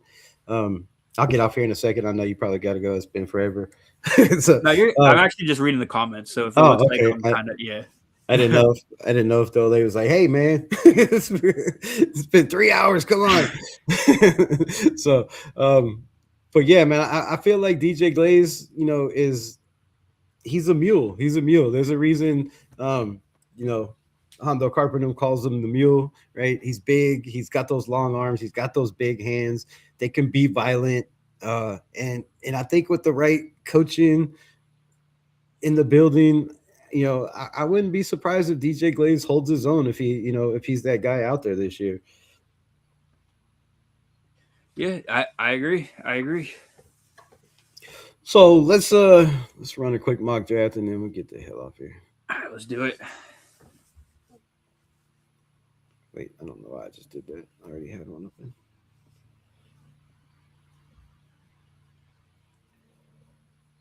But yeah, man, I just feel, I wouldn't be surprised if there's a scenario where the Raiders move up, like you're saying, maybe if they feel a receiver is, that guy of the future and that's going to be the X and they, then he's worth those picks, because we heard Spytek say, right, that when asked about this draft and what is his outcome for the draft, that he said, we could walk away with the 10 we could walk away with the 10 picks we have. We could walk away with 12 or 14, or there's a scenario we could walk away with 4 players. Yeah. And absolutely. that I was like, okay, like you didn't have to say that, but why would you say that? You know what I mean? Like Yeah, that's not absolutely. something that you had to say. Why are you saying this? Like, are there really 4 players that you believe you would be happy walking away with? And who are those damn 4 players? like, wait, who are they? Right? Is it Tadarian Stukes, which we haven't got to, that defense, but is it one of those guys? I don't know. When you say stuff like that, like I'm a very observant person. I have been my whole entire life, right? I pay attention to the small things that everybody seems to miss or overlook. I'm like, wait, no, that didn't sit right with me. Like, why are you throwing that out there? 4 players, like, bro, we have 67 players on the roster. We need 90 to get, just for camp. We still got a long way to go. If we're only drafting 4, that means you're bringing in 20 UDFAs. I mean, that's a lot. That's a lot. That's just way too many. Yeah, Stukes is I was reading, I forget who said it, but they said one of the GMs told them that Stukes is their number 1 cornerback in the draft, and he's one of the best cornerback prospects that they've seen. Better than Caleb Downs. He said he's he said he's up there with Caleb Downs. I'm like, whoa. I mean, I like Tadarian Stukes. I really like him a lot. I kind of like AJ Halsey just because I know we don't need that thumper, but I feel like, he can cover and do the same as well. Yeah, I agree. But Stukes, man, he's, to be honest, his instincts were at the top. His ball skills, run support were, close to as good as it gets. He seems to be a great prospect, no doubt. The coverage skills is the only thing that that scared me, and the biggest thing, he's got 8.5-inch hands. Like that's kind of small. Like that's bottom of the line, bro. You're 6'1", you got 8.5-inch hands. So dudes, you're going up against guys like Denzel Boston and cats like this in the NFL. Like I just don't know about that. That's kind of something that scares me a little bit. Let's pull up this share screen. Let's do it. Let's do this mock. We're gonna run through it as in like computers picking, right? And we only have a select pool of players. Yeah, we'll do. Yeah, all right. Good. Yeah, we'll do just us. We'll just do the Raiders. Yeah. All right, good. Because everything else, I hate like blind picking at like 36 when we haven't listed people who are gone, because then it's like you literally write any name there, like. Yeah. No, we'll do the legit one. I don't need this up anymore.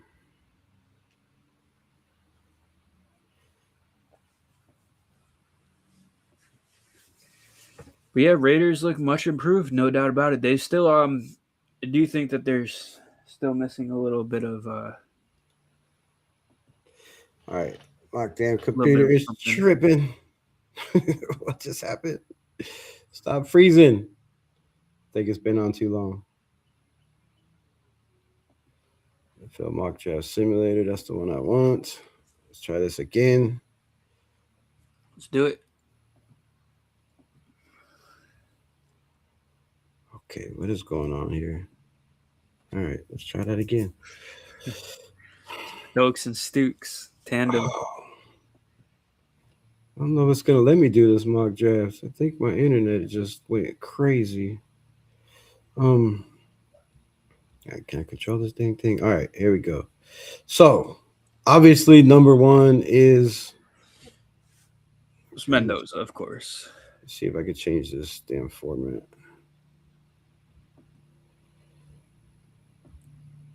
Because I do not like this one. Good suggestion. Computer is just lagging. Where'd we go? Where'd we go? Yeah, let's go with you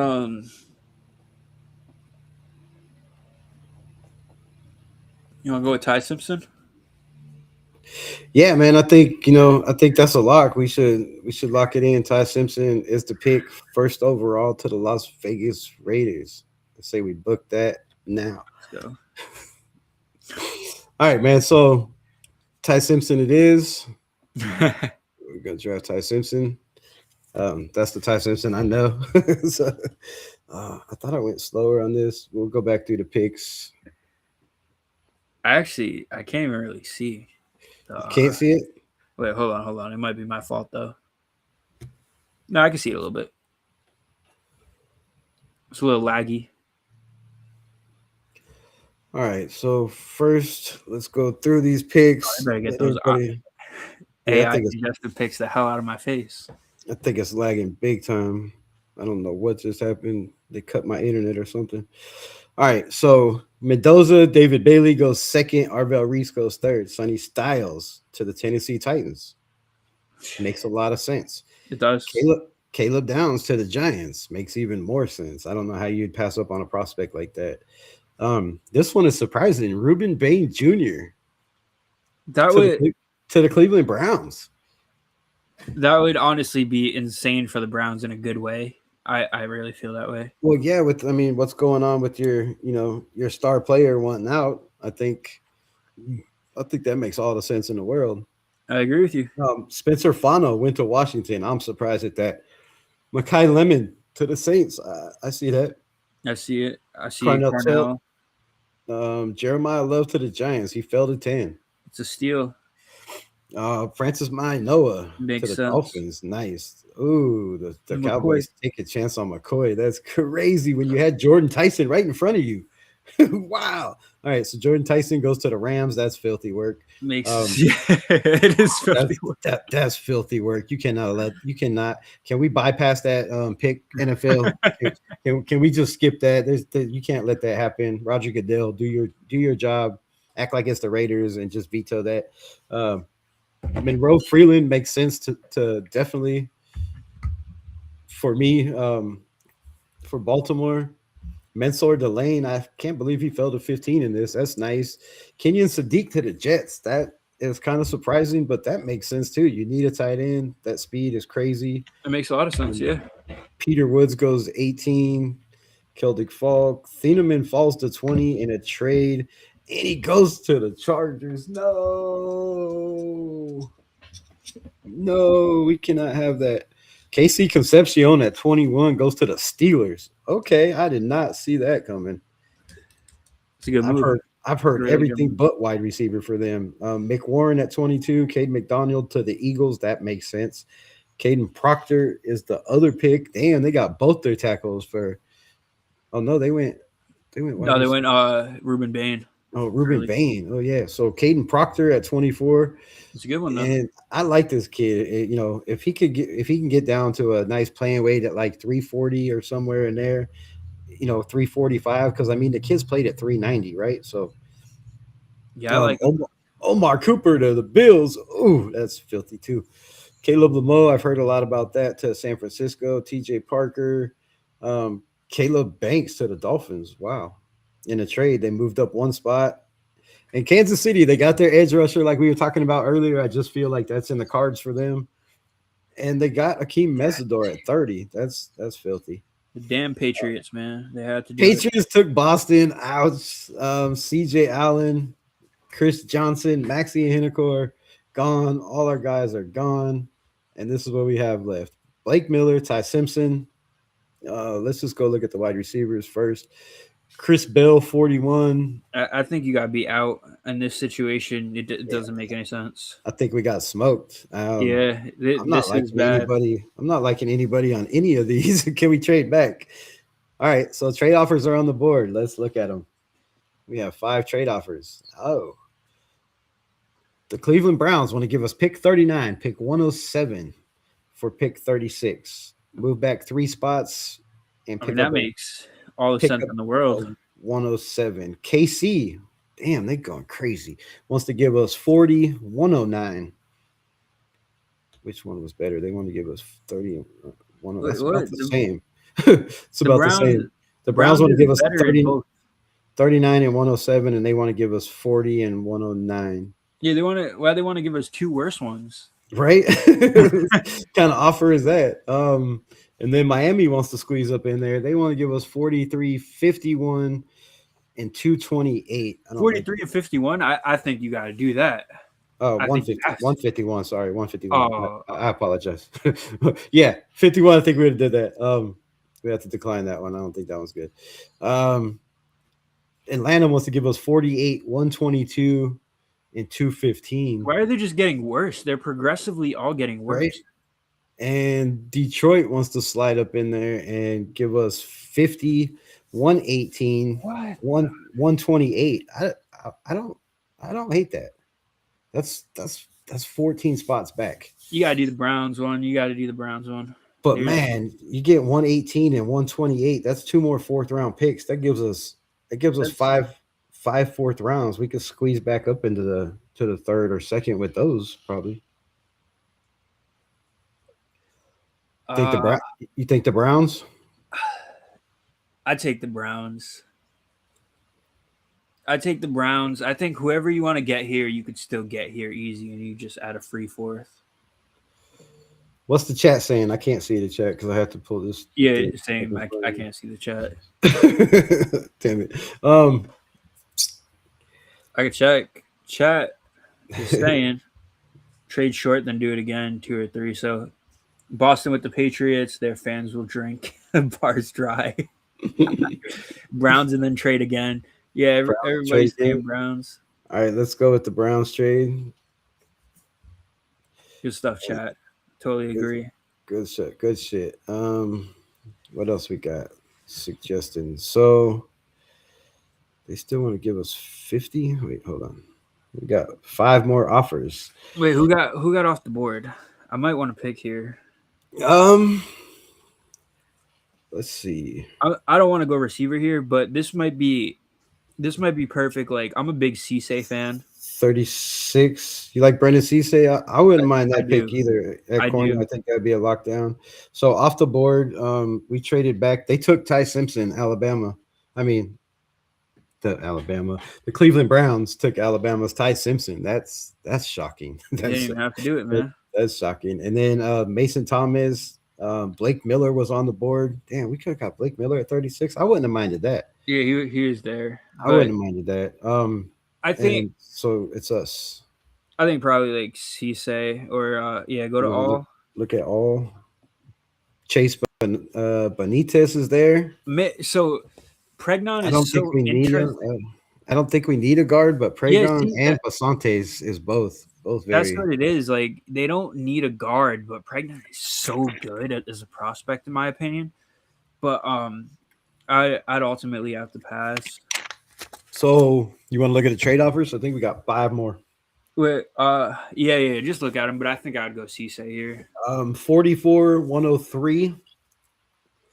That gives us another fourth round, and we move back 4 spots for the Giants. You might have to do that. Holy shit! For the Jets, Minnesota wants to give us 49 and 97.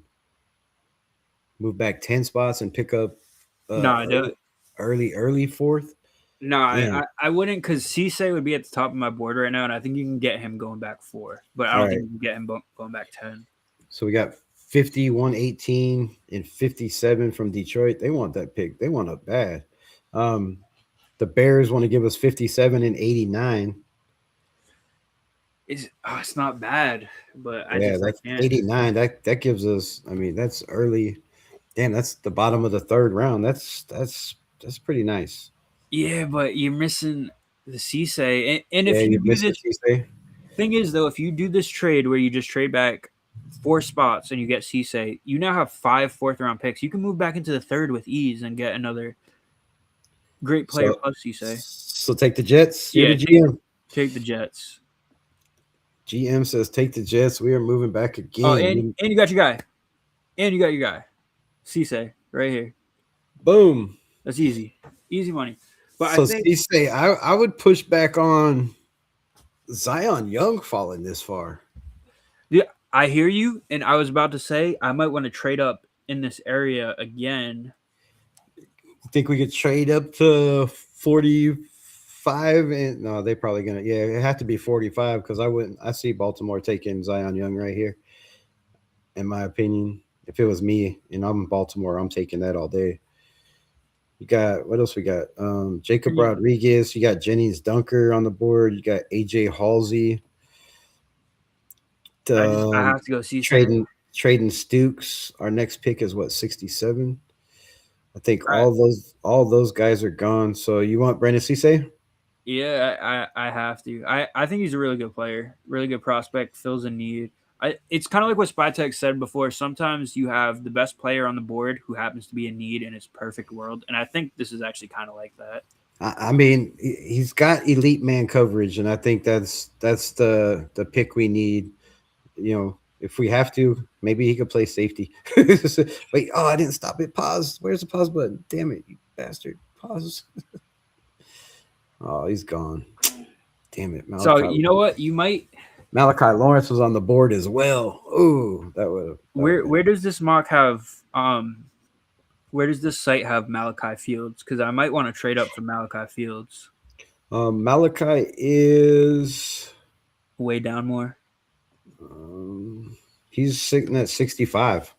Oh, he's the second receiver. Yeah, Jeremy Bernard, Malachi Fields, Ted Hurst.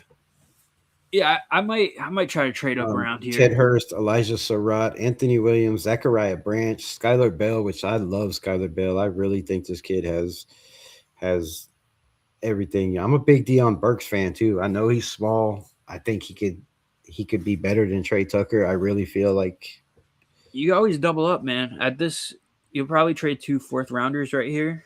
Bryce Lance is also in there. What do we got? Yeah. My team. Let's see what we're at. We have try to trade 4 4th rounds. 67, 102, 103, 107, 117, 134. Damn, we should get hired as the Raiders, bro. Y'all need us. Like, trade the 4th rounder. See if that goes through. We're both available. You want to trade up to where we're at now? Yeah, trade both 4ths. Trade both 4ths. All right, let's see who's behind us.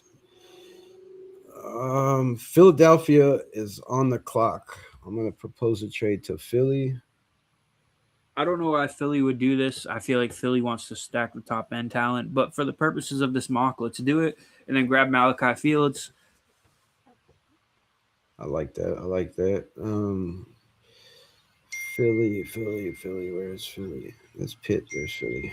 All right, so Philly, we want. Where are we at? Pick 54? Probably right around there. Oh, shit. What just happened? All right, so pick 54, and we're willing to give up both 4th-rounders. We got a lot. We got 102, 103, 107, 117. I guess start with the 2 worst ones and work your way up. Let's try 107 and 117. Actually, this is allowing me to force the trade, so I'm gonna be greedy. It looks like greedy, yeah, we're gonna have to use that. I'll go 107 and 134. It looks like it will go through. That gives us you receive 76, you send. Okay, that's not enough. I don't want to do 30. It's not enough? It's not letting you? No, it's saying I'll plus add 75. Like let's throw the 7th round in there. Oh, that's good, man. That's good. Let's go with that. Trade complete. And then Malachi Fields right here. So we are selecting Malachi Fields off the board. Yeah, that's really good. That's really good. I like that. We still have 67 right here, and we have a whole bunch of trade offers as well again. Look at the board. So we are let's see who went off. Oh, Ted Hurst is gone. Let me get rid of this. I want to see who was taken from 44. We got CC. They got Lee Hunter, Christian Miller. He was still on the board. Oh, I guess we don't need to D-tackle. I'm not worried about that. Zion Young, I really would have liked to have. Pregon would have been nice, but I don't think there's anybody but Malachi Lawrence that I'm really hating coming off the board. So 54, we picked Malachi, Eli Stowers, Jennings Dunker, Jacob Rodriguez, and AJ Halsey. Those kind of suck coming off the board. Ted Hurst, Kamari Ramsey, Ramella Height. Ooh, those are some good cats gone. All right, so the Ted Hurst thing stinks because you actually could have double dipped receiver here, and we all could have been happy about the receiver room. But good news. Traden Stokes is there. Traden Stokes. That is true. At 67. What players do we have? My picks. Where's my picks? Go to we have Fernando, Cisse, and Fields. So we have our corner. I feel like safety is the pick here if I'm playing coach and devil's advocate. Yeah, no, you could definitely go Stooks here.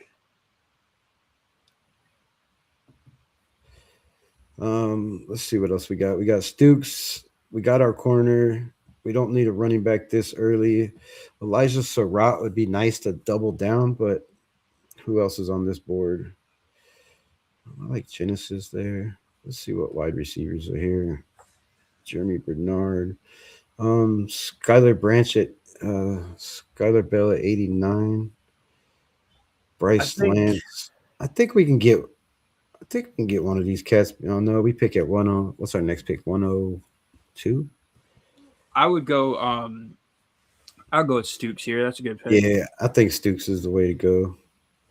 That locks down our defense.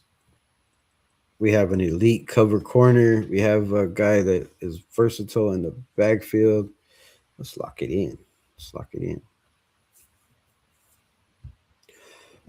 Antonio Williams gone. Genesis Smith. I really like Genesis, man. I really like him.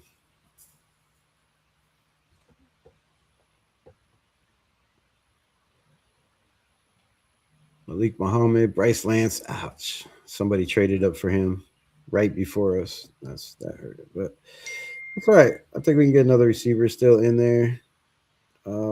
Came off the board. So the Broncos got Bryce Lance. Ouch. Oh, that stinks. Ouch. That hurts. Stab me in my chest. What's wrong with y'all? That's horrible. All right, so we're picking at 102 and 103. As the coach, needing that other running back, I really like Mike Washington here, GM. I haven't done my film review on him at all. So I don't. 6'2", 220 something pounds, ran a 4.340. Go to receivers really quick.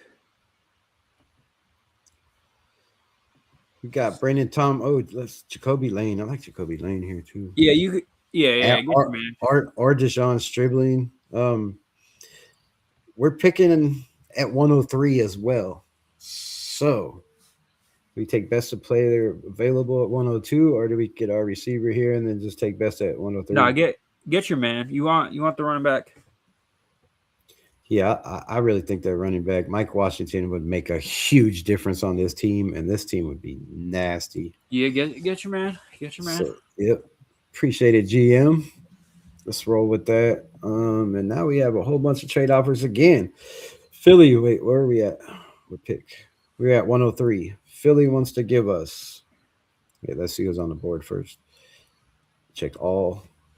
Ooh, Kalen Rutledge. Oh, no wonder there was a lot of trade. Interesting, man. I love him at Georgia Tech, man. I think he reminds me of that JPJ, just dog physical mentality. Gonna play to the whistle, maybe through the whistle sometimes, which is not really a problem with that. Bud Clark is here. Bud Clark is here at 111. Isaiah World, Harold Perkins. I like that as well. I think receiver, man. Let's check that all again. I don't think we really need a guard. I would love to have Kalen Rutledge, but then what does that do with a JPJ or a Meredith or a Rogers if he's one of those guys, right? If anything, I would go Isaiah World and have him compete with Glaze. That Isaiah World here. I don't. Because I do like. Let's go to tackle. What's tackle look like? So realistically, you're probably going to carry 9 offensive linemen going into the season. So you got, let's say Meredith, JPJ. Let's say the starters, and let's just say for the sake of what I'm trying to say, JPJ is the other starter with Meredith, and then you got Bumford. You got who else you got?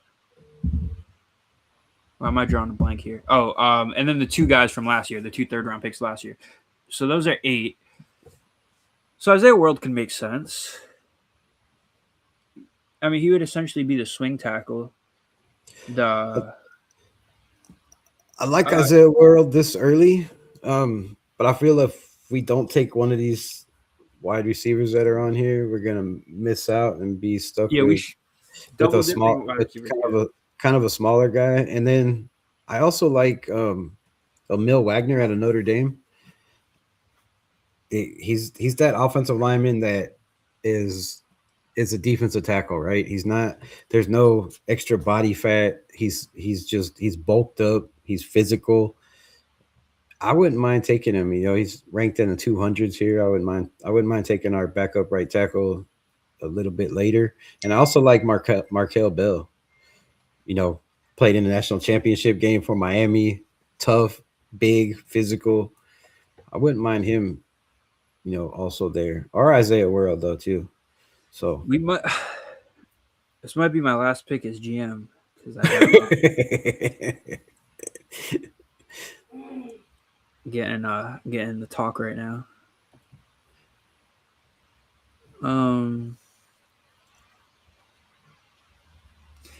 So it's wide receiver or offensive line, and wide receiver is let's put them both up together. So Brendan Thompson would be, but he's kind of a smaller guy, right? Smaller cat. I don't have his stats right now. Isaiah World. So it looks like the offensive linemen look like they're more valuable than the receivers right now. Give me like a 5-minute thing, really quick. I'll be right back. Yeah, no problem. So, all right, man. We got to get off here. I got to let this man go. We've been on for like 5 hours. I'm going to make the decision. And I think we can get one later. So I'm going to go get another wide receiver here. I'm really thinking. Let's go over these picks. All right. Give him a chance to come back. Fernando Mendoza, Brendan Cisse, Malachi Fields, Traden Stukes, and Mike Washington. So the defense is good. I know a defensive tackle we can get later on I'd be happy with. We have 103 and 134. The receiver is projected 132. And the tackle that I really want is projected later. So the GM is not here. He has stepped away. And I'm going to make a pick and maybe fire this head coach. Yeah, I'm going Jacoby Lane here. That's what I'm doing. That's what I'm drafting. I'm going against the GM.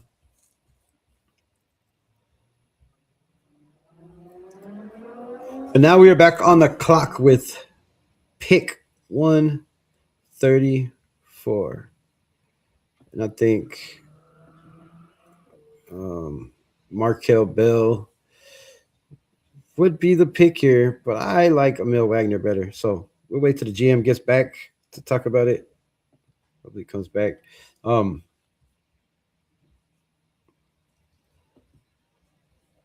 Change this damn thing somehow to this.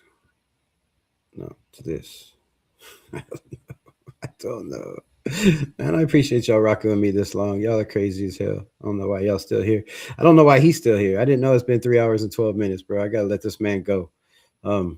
as soon as he comes back. So this is what we're looking at. Y'all can probably see a little bit better, right? Do we go defensive tackle here? I wouldn't mind a defensive tackle here.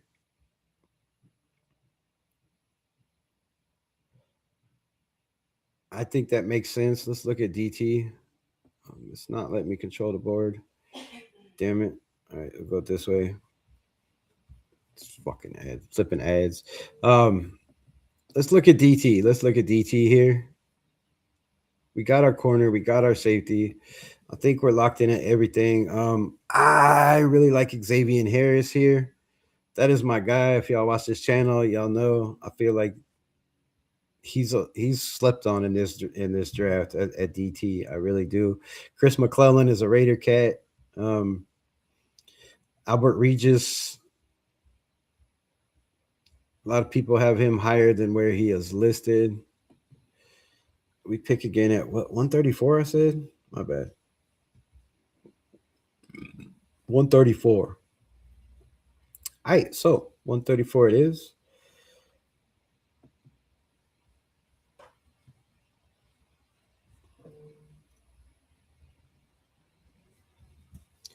Yeah, I'm thinking best player available right here, y'all. And the best player available is Logan Jones out of Iowa. I wouldn't mind that.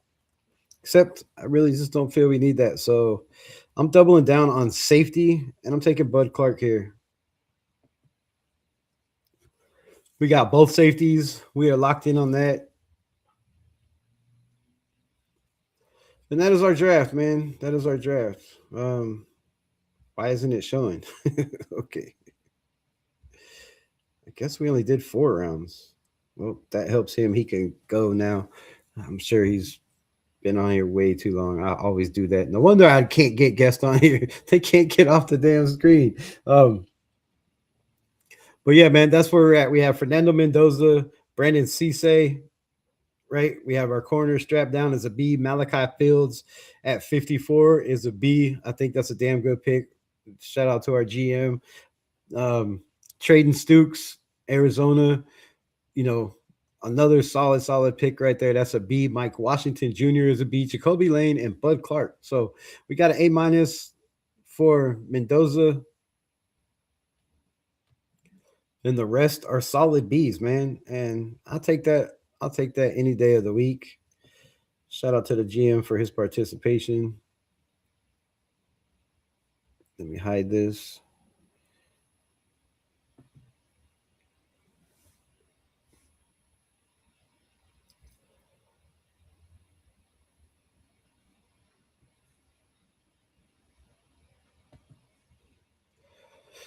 Oh, lottie dottie. Let me close this out. Yeah. See when he pops back up. All right, man. So I appreciate all y'all rocking with your guy this long, man. I know it's been a long time. I didn't realize it was 3 hours. Probably over here destroying relationships. So as soon as this man comes back, man, we will let him go. I will let all of y'all go. We are close to the draft. It is now 24 hours away. We will find out who is the pick. Will it be Mendoza? Duh, right? Or will it be somebody else? We don't know. But yeah, man, this has been fun. I like playing head coach. I like having a GM, somebody to push back on, somebody to go back and forth with. So yeah, man, I thought this was absolute fun. Hope y'all enjoyed it as well.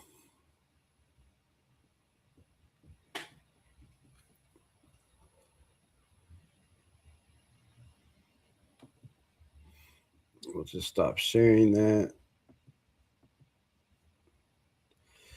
Sweet. So yeah, man. This has been a damn good, enlightening. Well, now I'm froze.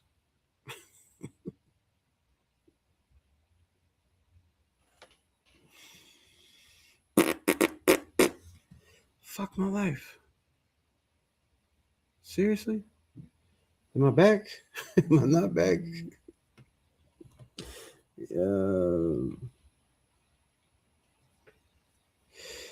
Yeah, thank everybody for being here. Let me get back to these comments. There are a lot. Holy shit. Why do I do this?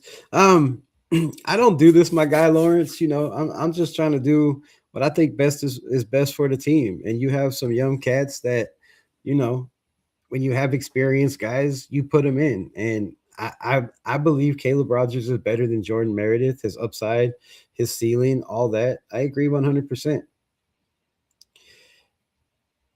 But if you're trying to win, right? I know they say this is a rebuild, but I don't feel like it's a full rebuild. I feel like they are trying to win. And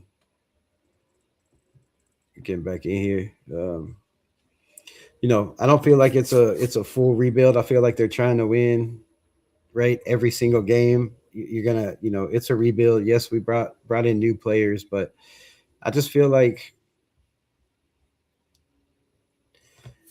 when you have a new coaching staff, when you have a bunch of guys that haven't really done what they're been hired to do, right? We never seen Clint Kubiak be a head coach. We haven't seen, Rob Leonard be a defensive coordinator. We haven't seen, our OC be an OC, right? So we haven't seen any of these guys or what they can do. So there's always those questions about that. And shout out to what I got here. Damn, there's a lot of comments. Where all these comments come from? Shout out for the $2 holler, whoever that was. I don't know where it is, but I know I had a super chat somewhere. Blew right by it. And there are a whole bunch of comments that, man, if you got to get off here, I can let you get off here. I know it's been 3 hours. I told you it wasn't going to be that long, but, when it comes to football, we are definitely all caught up now. So the next time I have you on, I promise it will not be more than an hour. No, you're good, dude. I love it. Yeah. So, man, I thought it was, like I said, telling all these guys, I felt it was very interesting. I liked having the pushback. I thought it was fun. Me too, man. I love it. I love it. Unfortunately, my wife is going through something right now. Neurological. That's the word I'm looking for. I'm a little slow after this, but so she's not feeling well right now. So I had to, attend to that.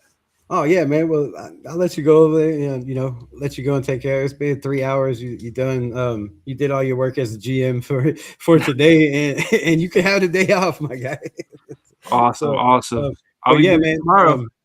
Yeah. So yeah, you want to pull up? What are you doing tomorrow? 7 p.m., bro. I'm drafting. Nice. Cool. So, yeah, we'll definitely get on. We got something planned for next week. We don't have a set date. So yes, sir. Yeah. Let everybody know what else you got going on, where to find you, and when you're going to start writing again, man. I missed the writing.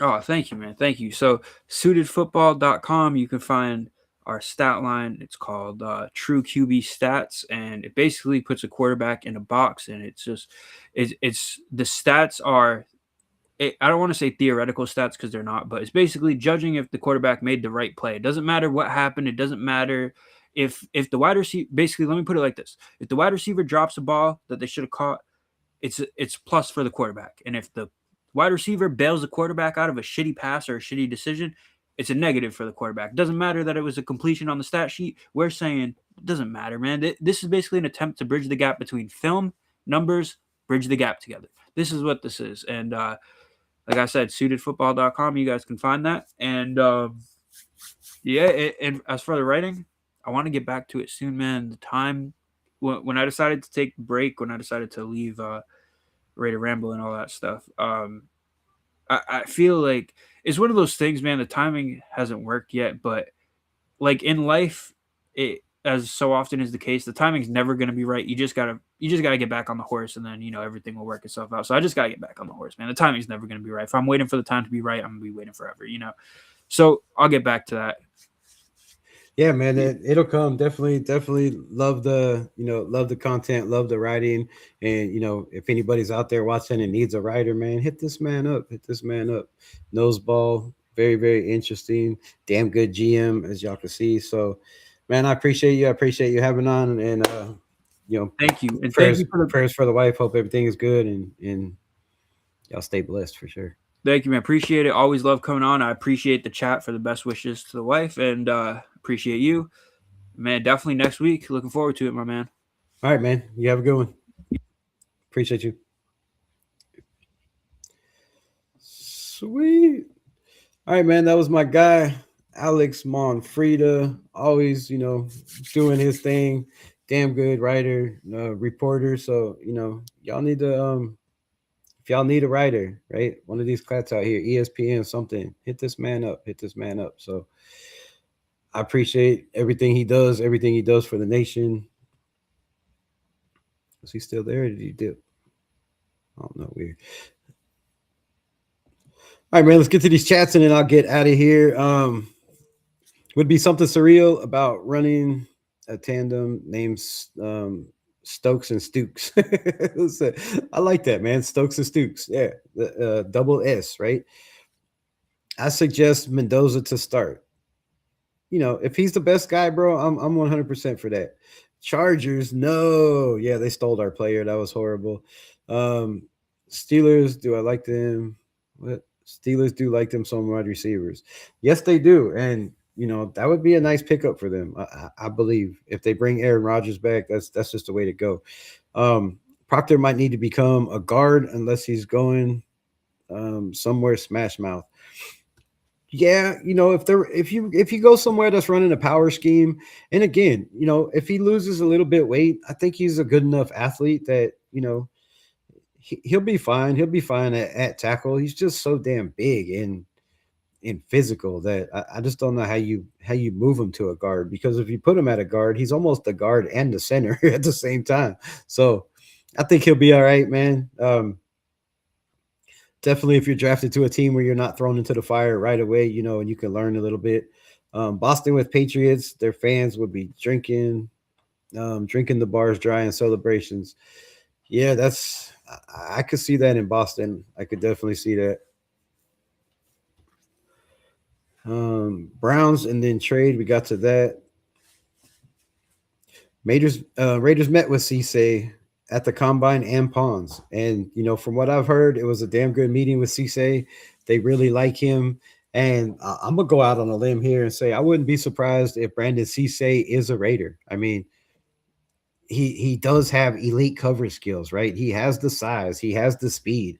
And if you're looking for a guy that, has first round talent traits, it's Brandon Cisse, man. So I like it. I like it. I like it. Damn good GM from my guy.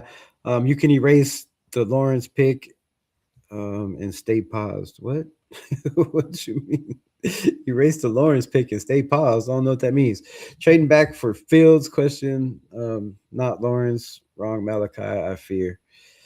I agree with that, Mike. I agree with that. The GM did his thing. Me as head coach, I pushed back. I gave my input. I as a head coach failed in that situation, not the GM, because I didn't know Malachi Fields was on the board, right? I was looking, or was he on the board? I think he was lower than that. I was looking at somebody else, I thought, and I could be wrong. But anyways, I'll take the credit for it. But the Malachi Fields pick, I like, bro. He's a strong physical receiver that can win on the X. Not the greatest route runner, but some people are just football players. And if you can, if you got guys in press coverage and you could just long arm them and knock them off balance, you're buying them, right? So I've seen a lot of things from Malachi Fields that I really, really like.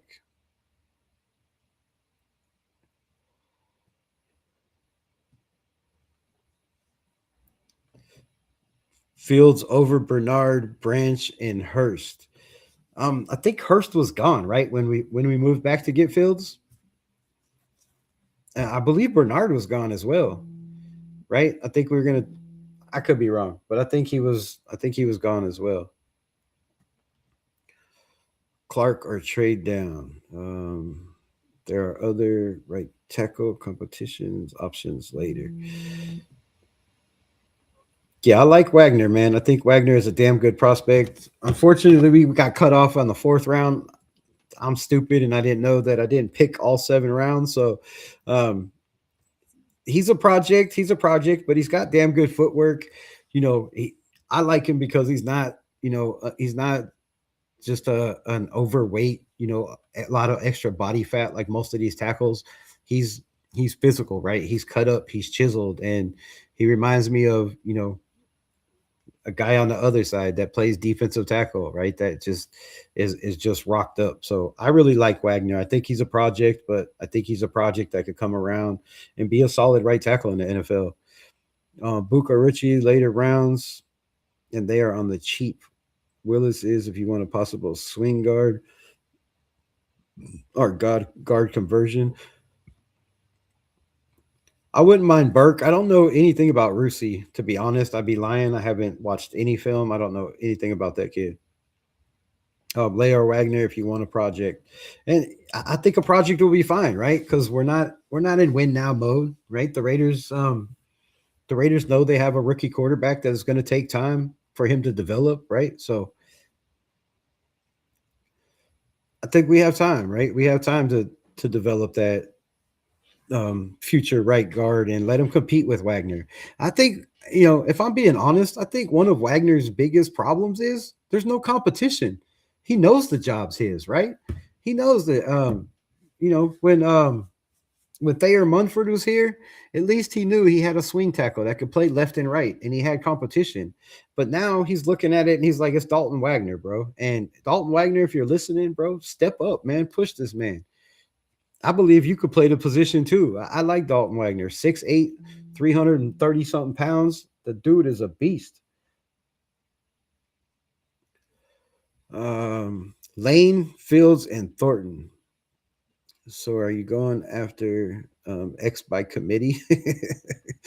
Nope. I'm just bringing in players and letting them compete, right? And,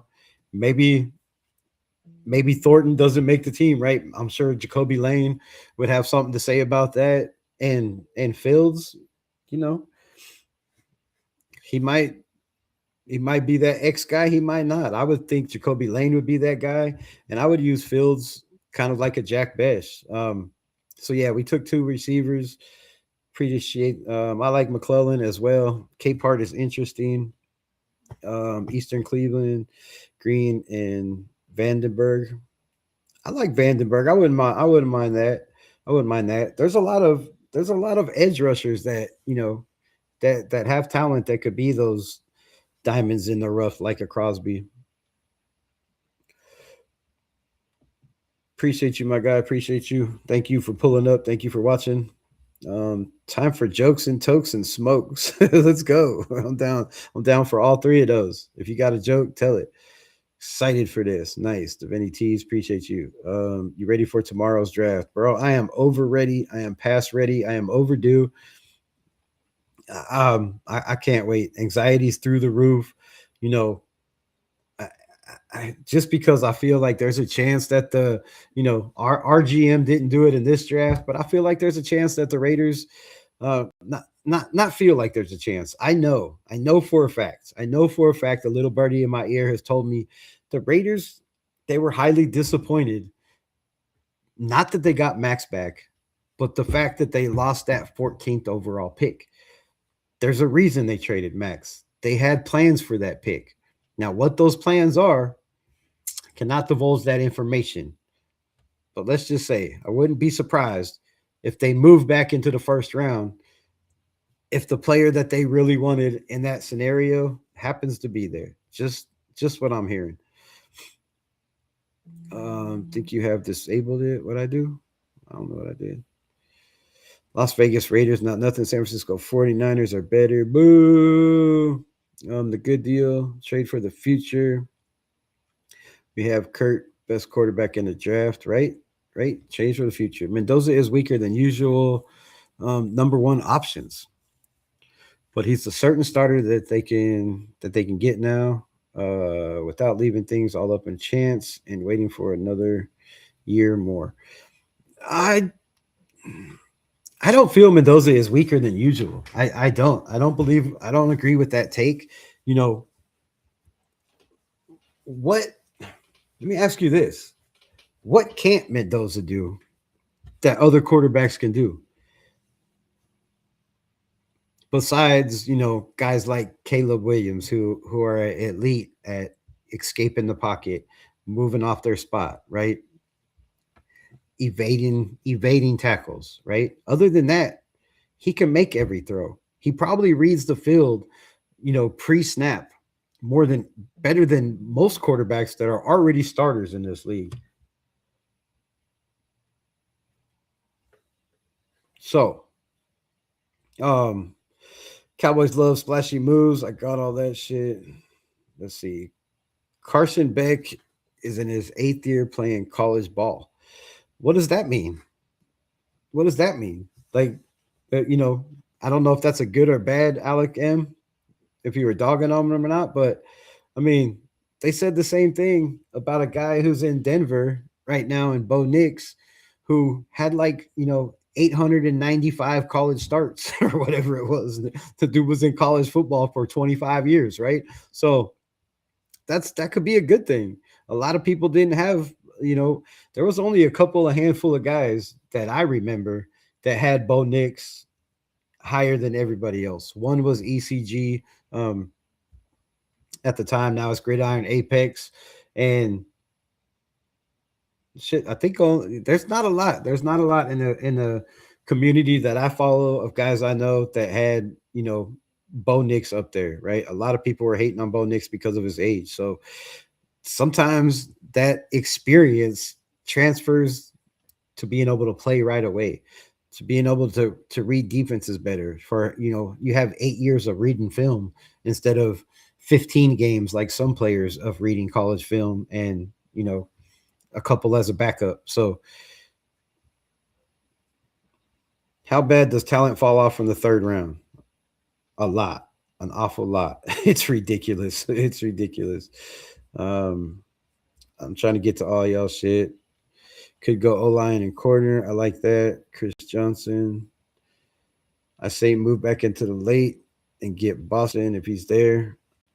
I agree with that. I mean, if Boston's there and you don't feel like and you have your scouts and you trust in your scouts that they know what the other team's needs are and where they're going, and you have to get up and get them, I wouldn't be mad with going up and getting Boston. I wouldn't. Move up for Warren? Hell no. Okay. Pete and Gino, thanks for the number 1 pick. Right? Cooper has that speed as well. He does. I totally agree. Talent is the same as the UDFA after 5th round. But when does the talent the same? I don't understand that one. Trey Tucker, Thornton, Naylor. I think Naylor's making more. What do you mean? Last like our $7 million wide receiver room. So Jalen Naylor got over $30 million for 3 years. He's making 10 a season. So he's making money up there. He's making money up there. And yes, I did go back. I just wanted to make sure there wasn't anything in here. Stukes is really interesting, though there's a problem. He's got too many teams interested. Yeah, but where did they have him graded, right? Where did they have him graded? You maybe trading Stukes is the guy that they wanted, and they move back up into the 1st round or into the 2nd round to get, right? Maybe they pick at 36 and then they jump back into the 2nd round. Like I said, Spytek said he wouldn't be surprised with anything at this point. How do you feel drafting Ott? I love that. I love drafting Ott, putting him back with Fernando Mendoza. They were teammates back in the day. They have familiarity. I love that, Arnie Garza, and I like Jay Ott. I think he's I don't know. I would take him. I would welcome him on my team. No problem. Raiders drafted Mendoza. I got that. Best kept secret. Oh, damn. I went way back. Holy shit.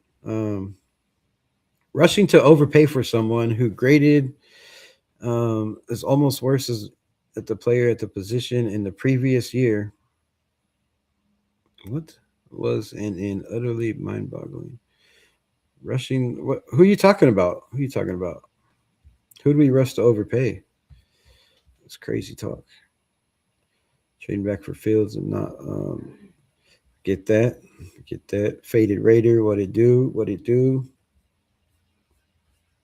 All right, man. I got to later, Gator. Appreciate y'all pulling up.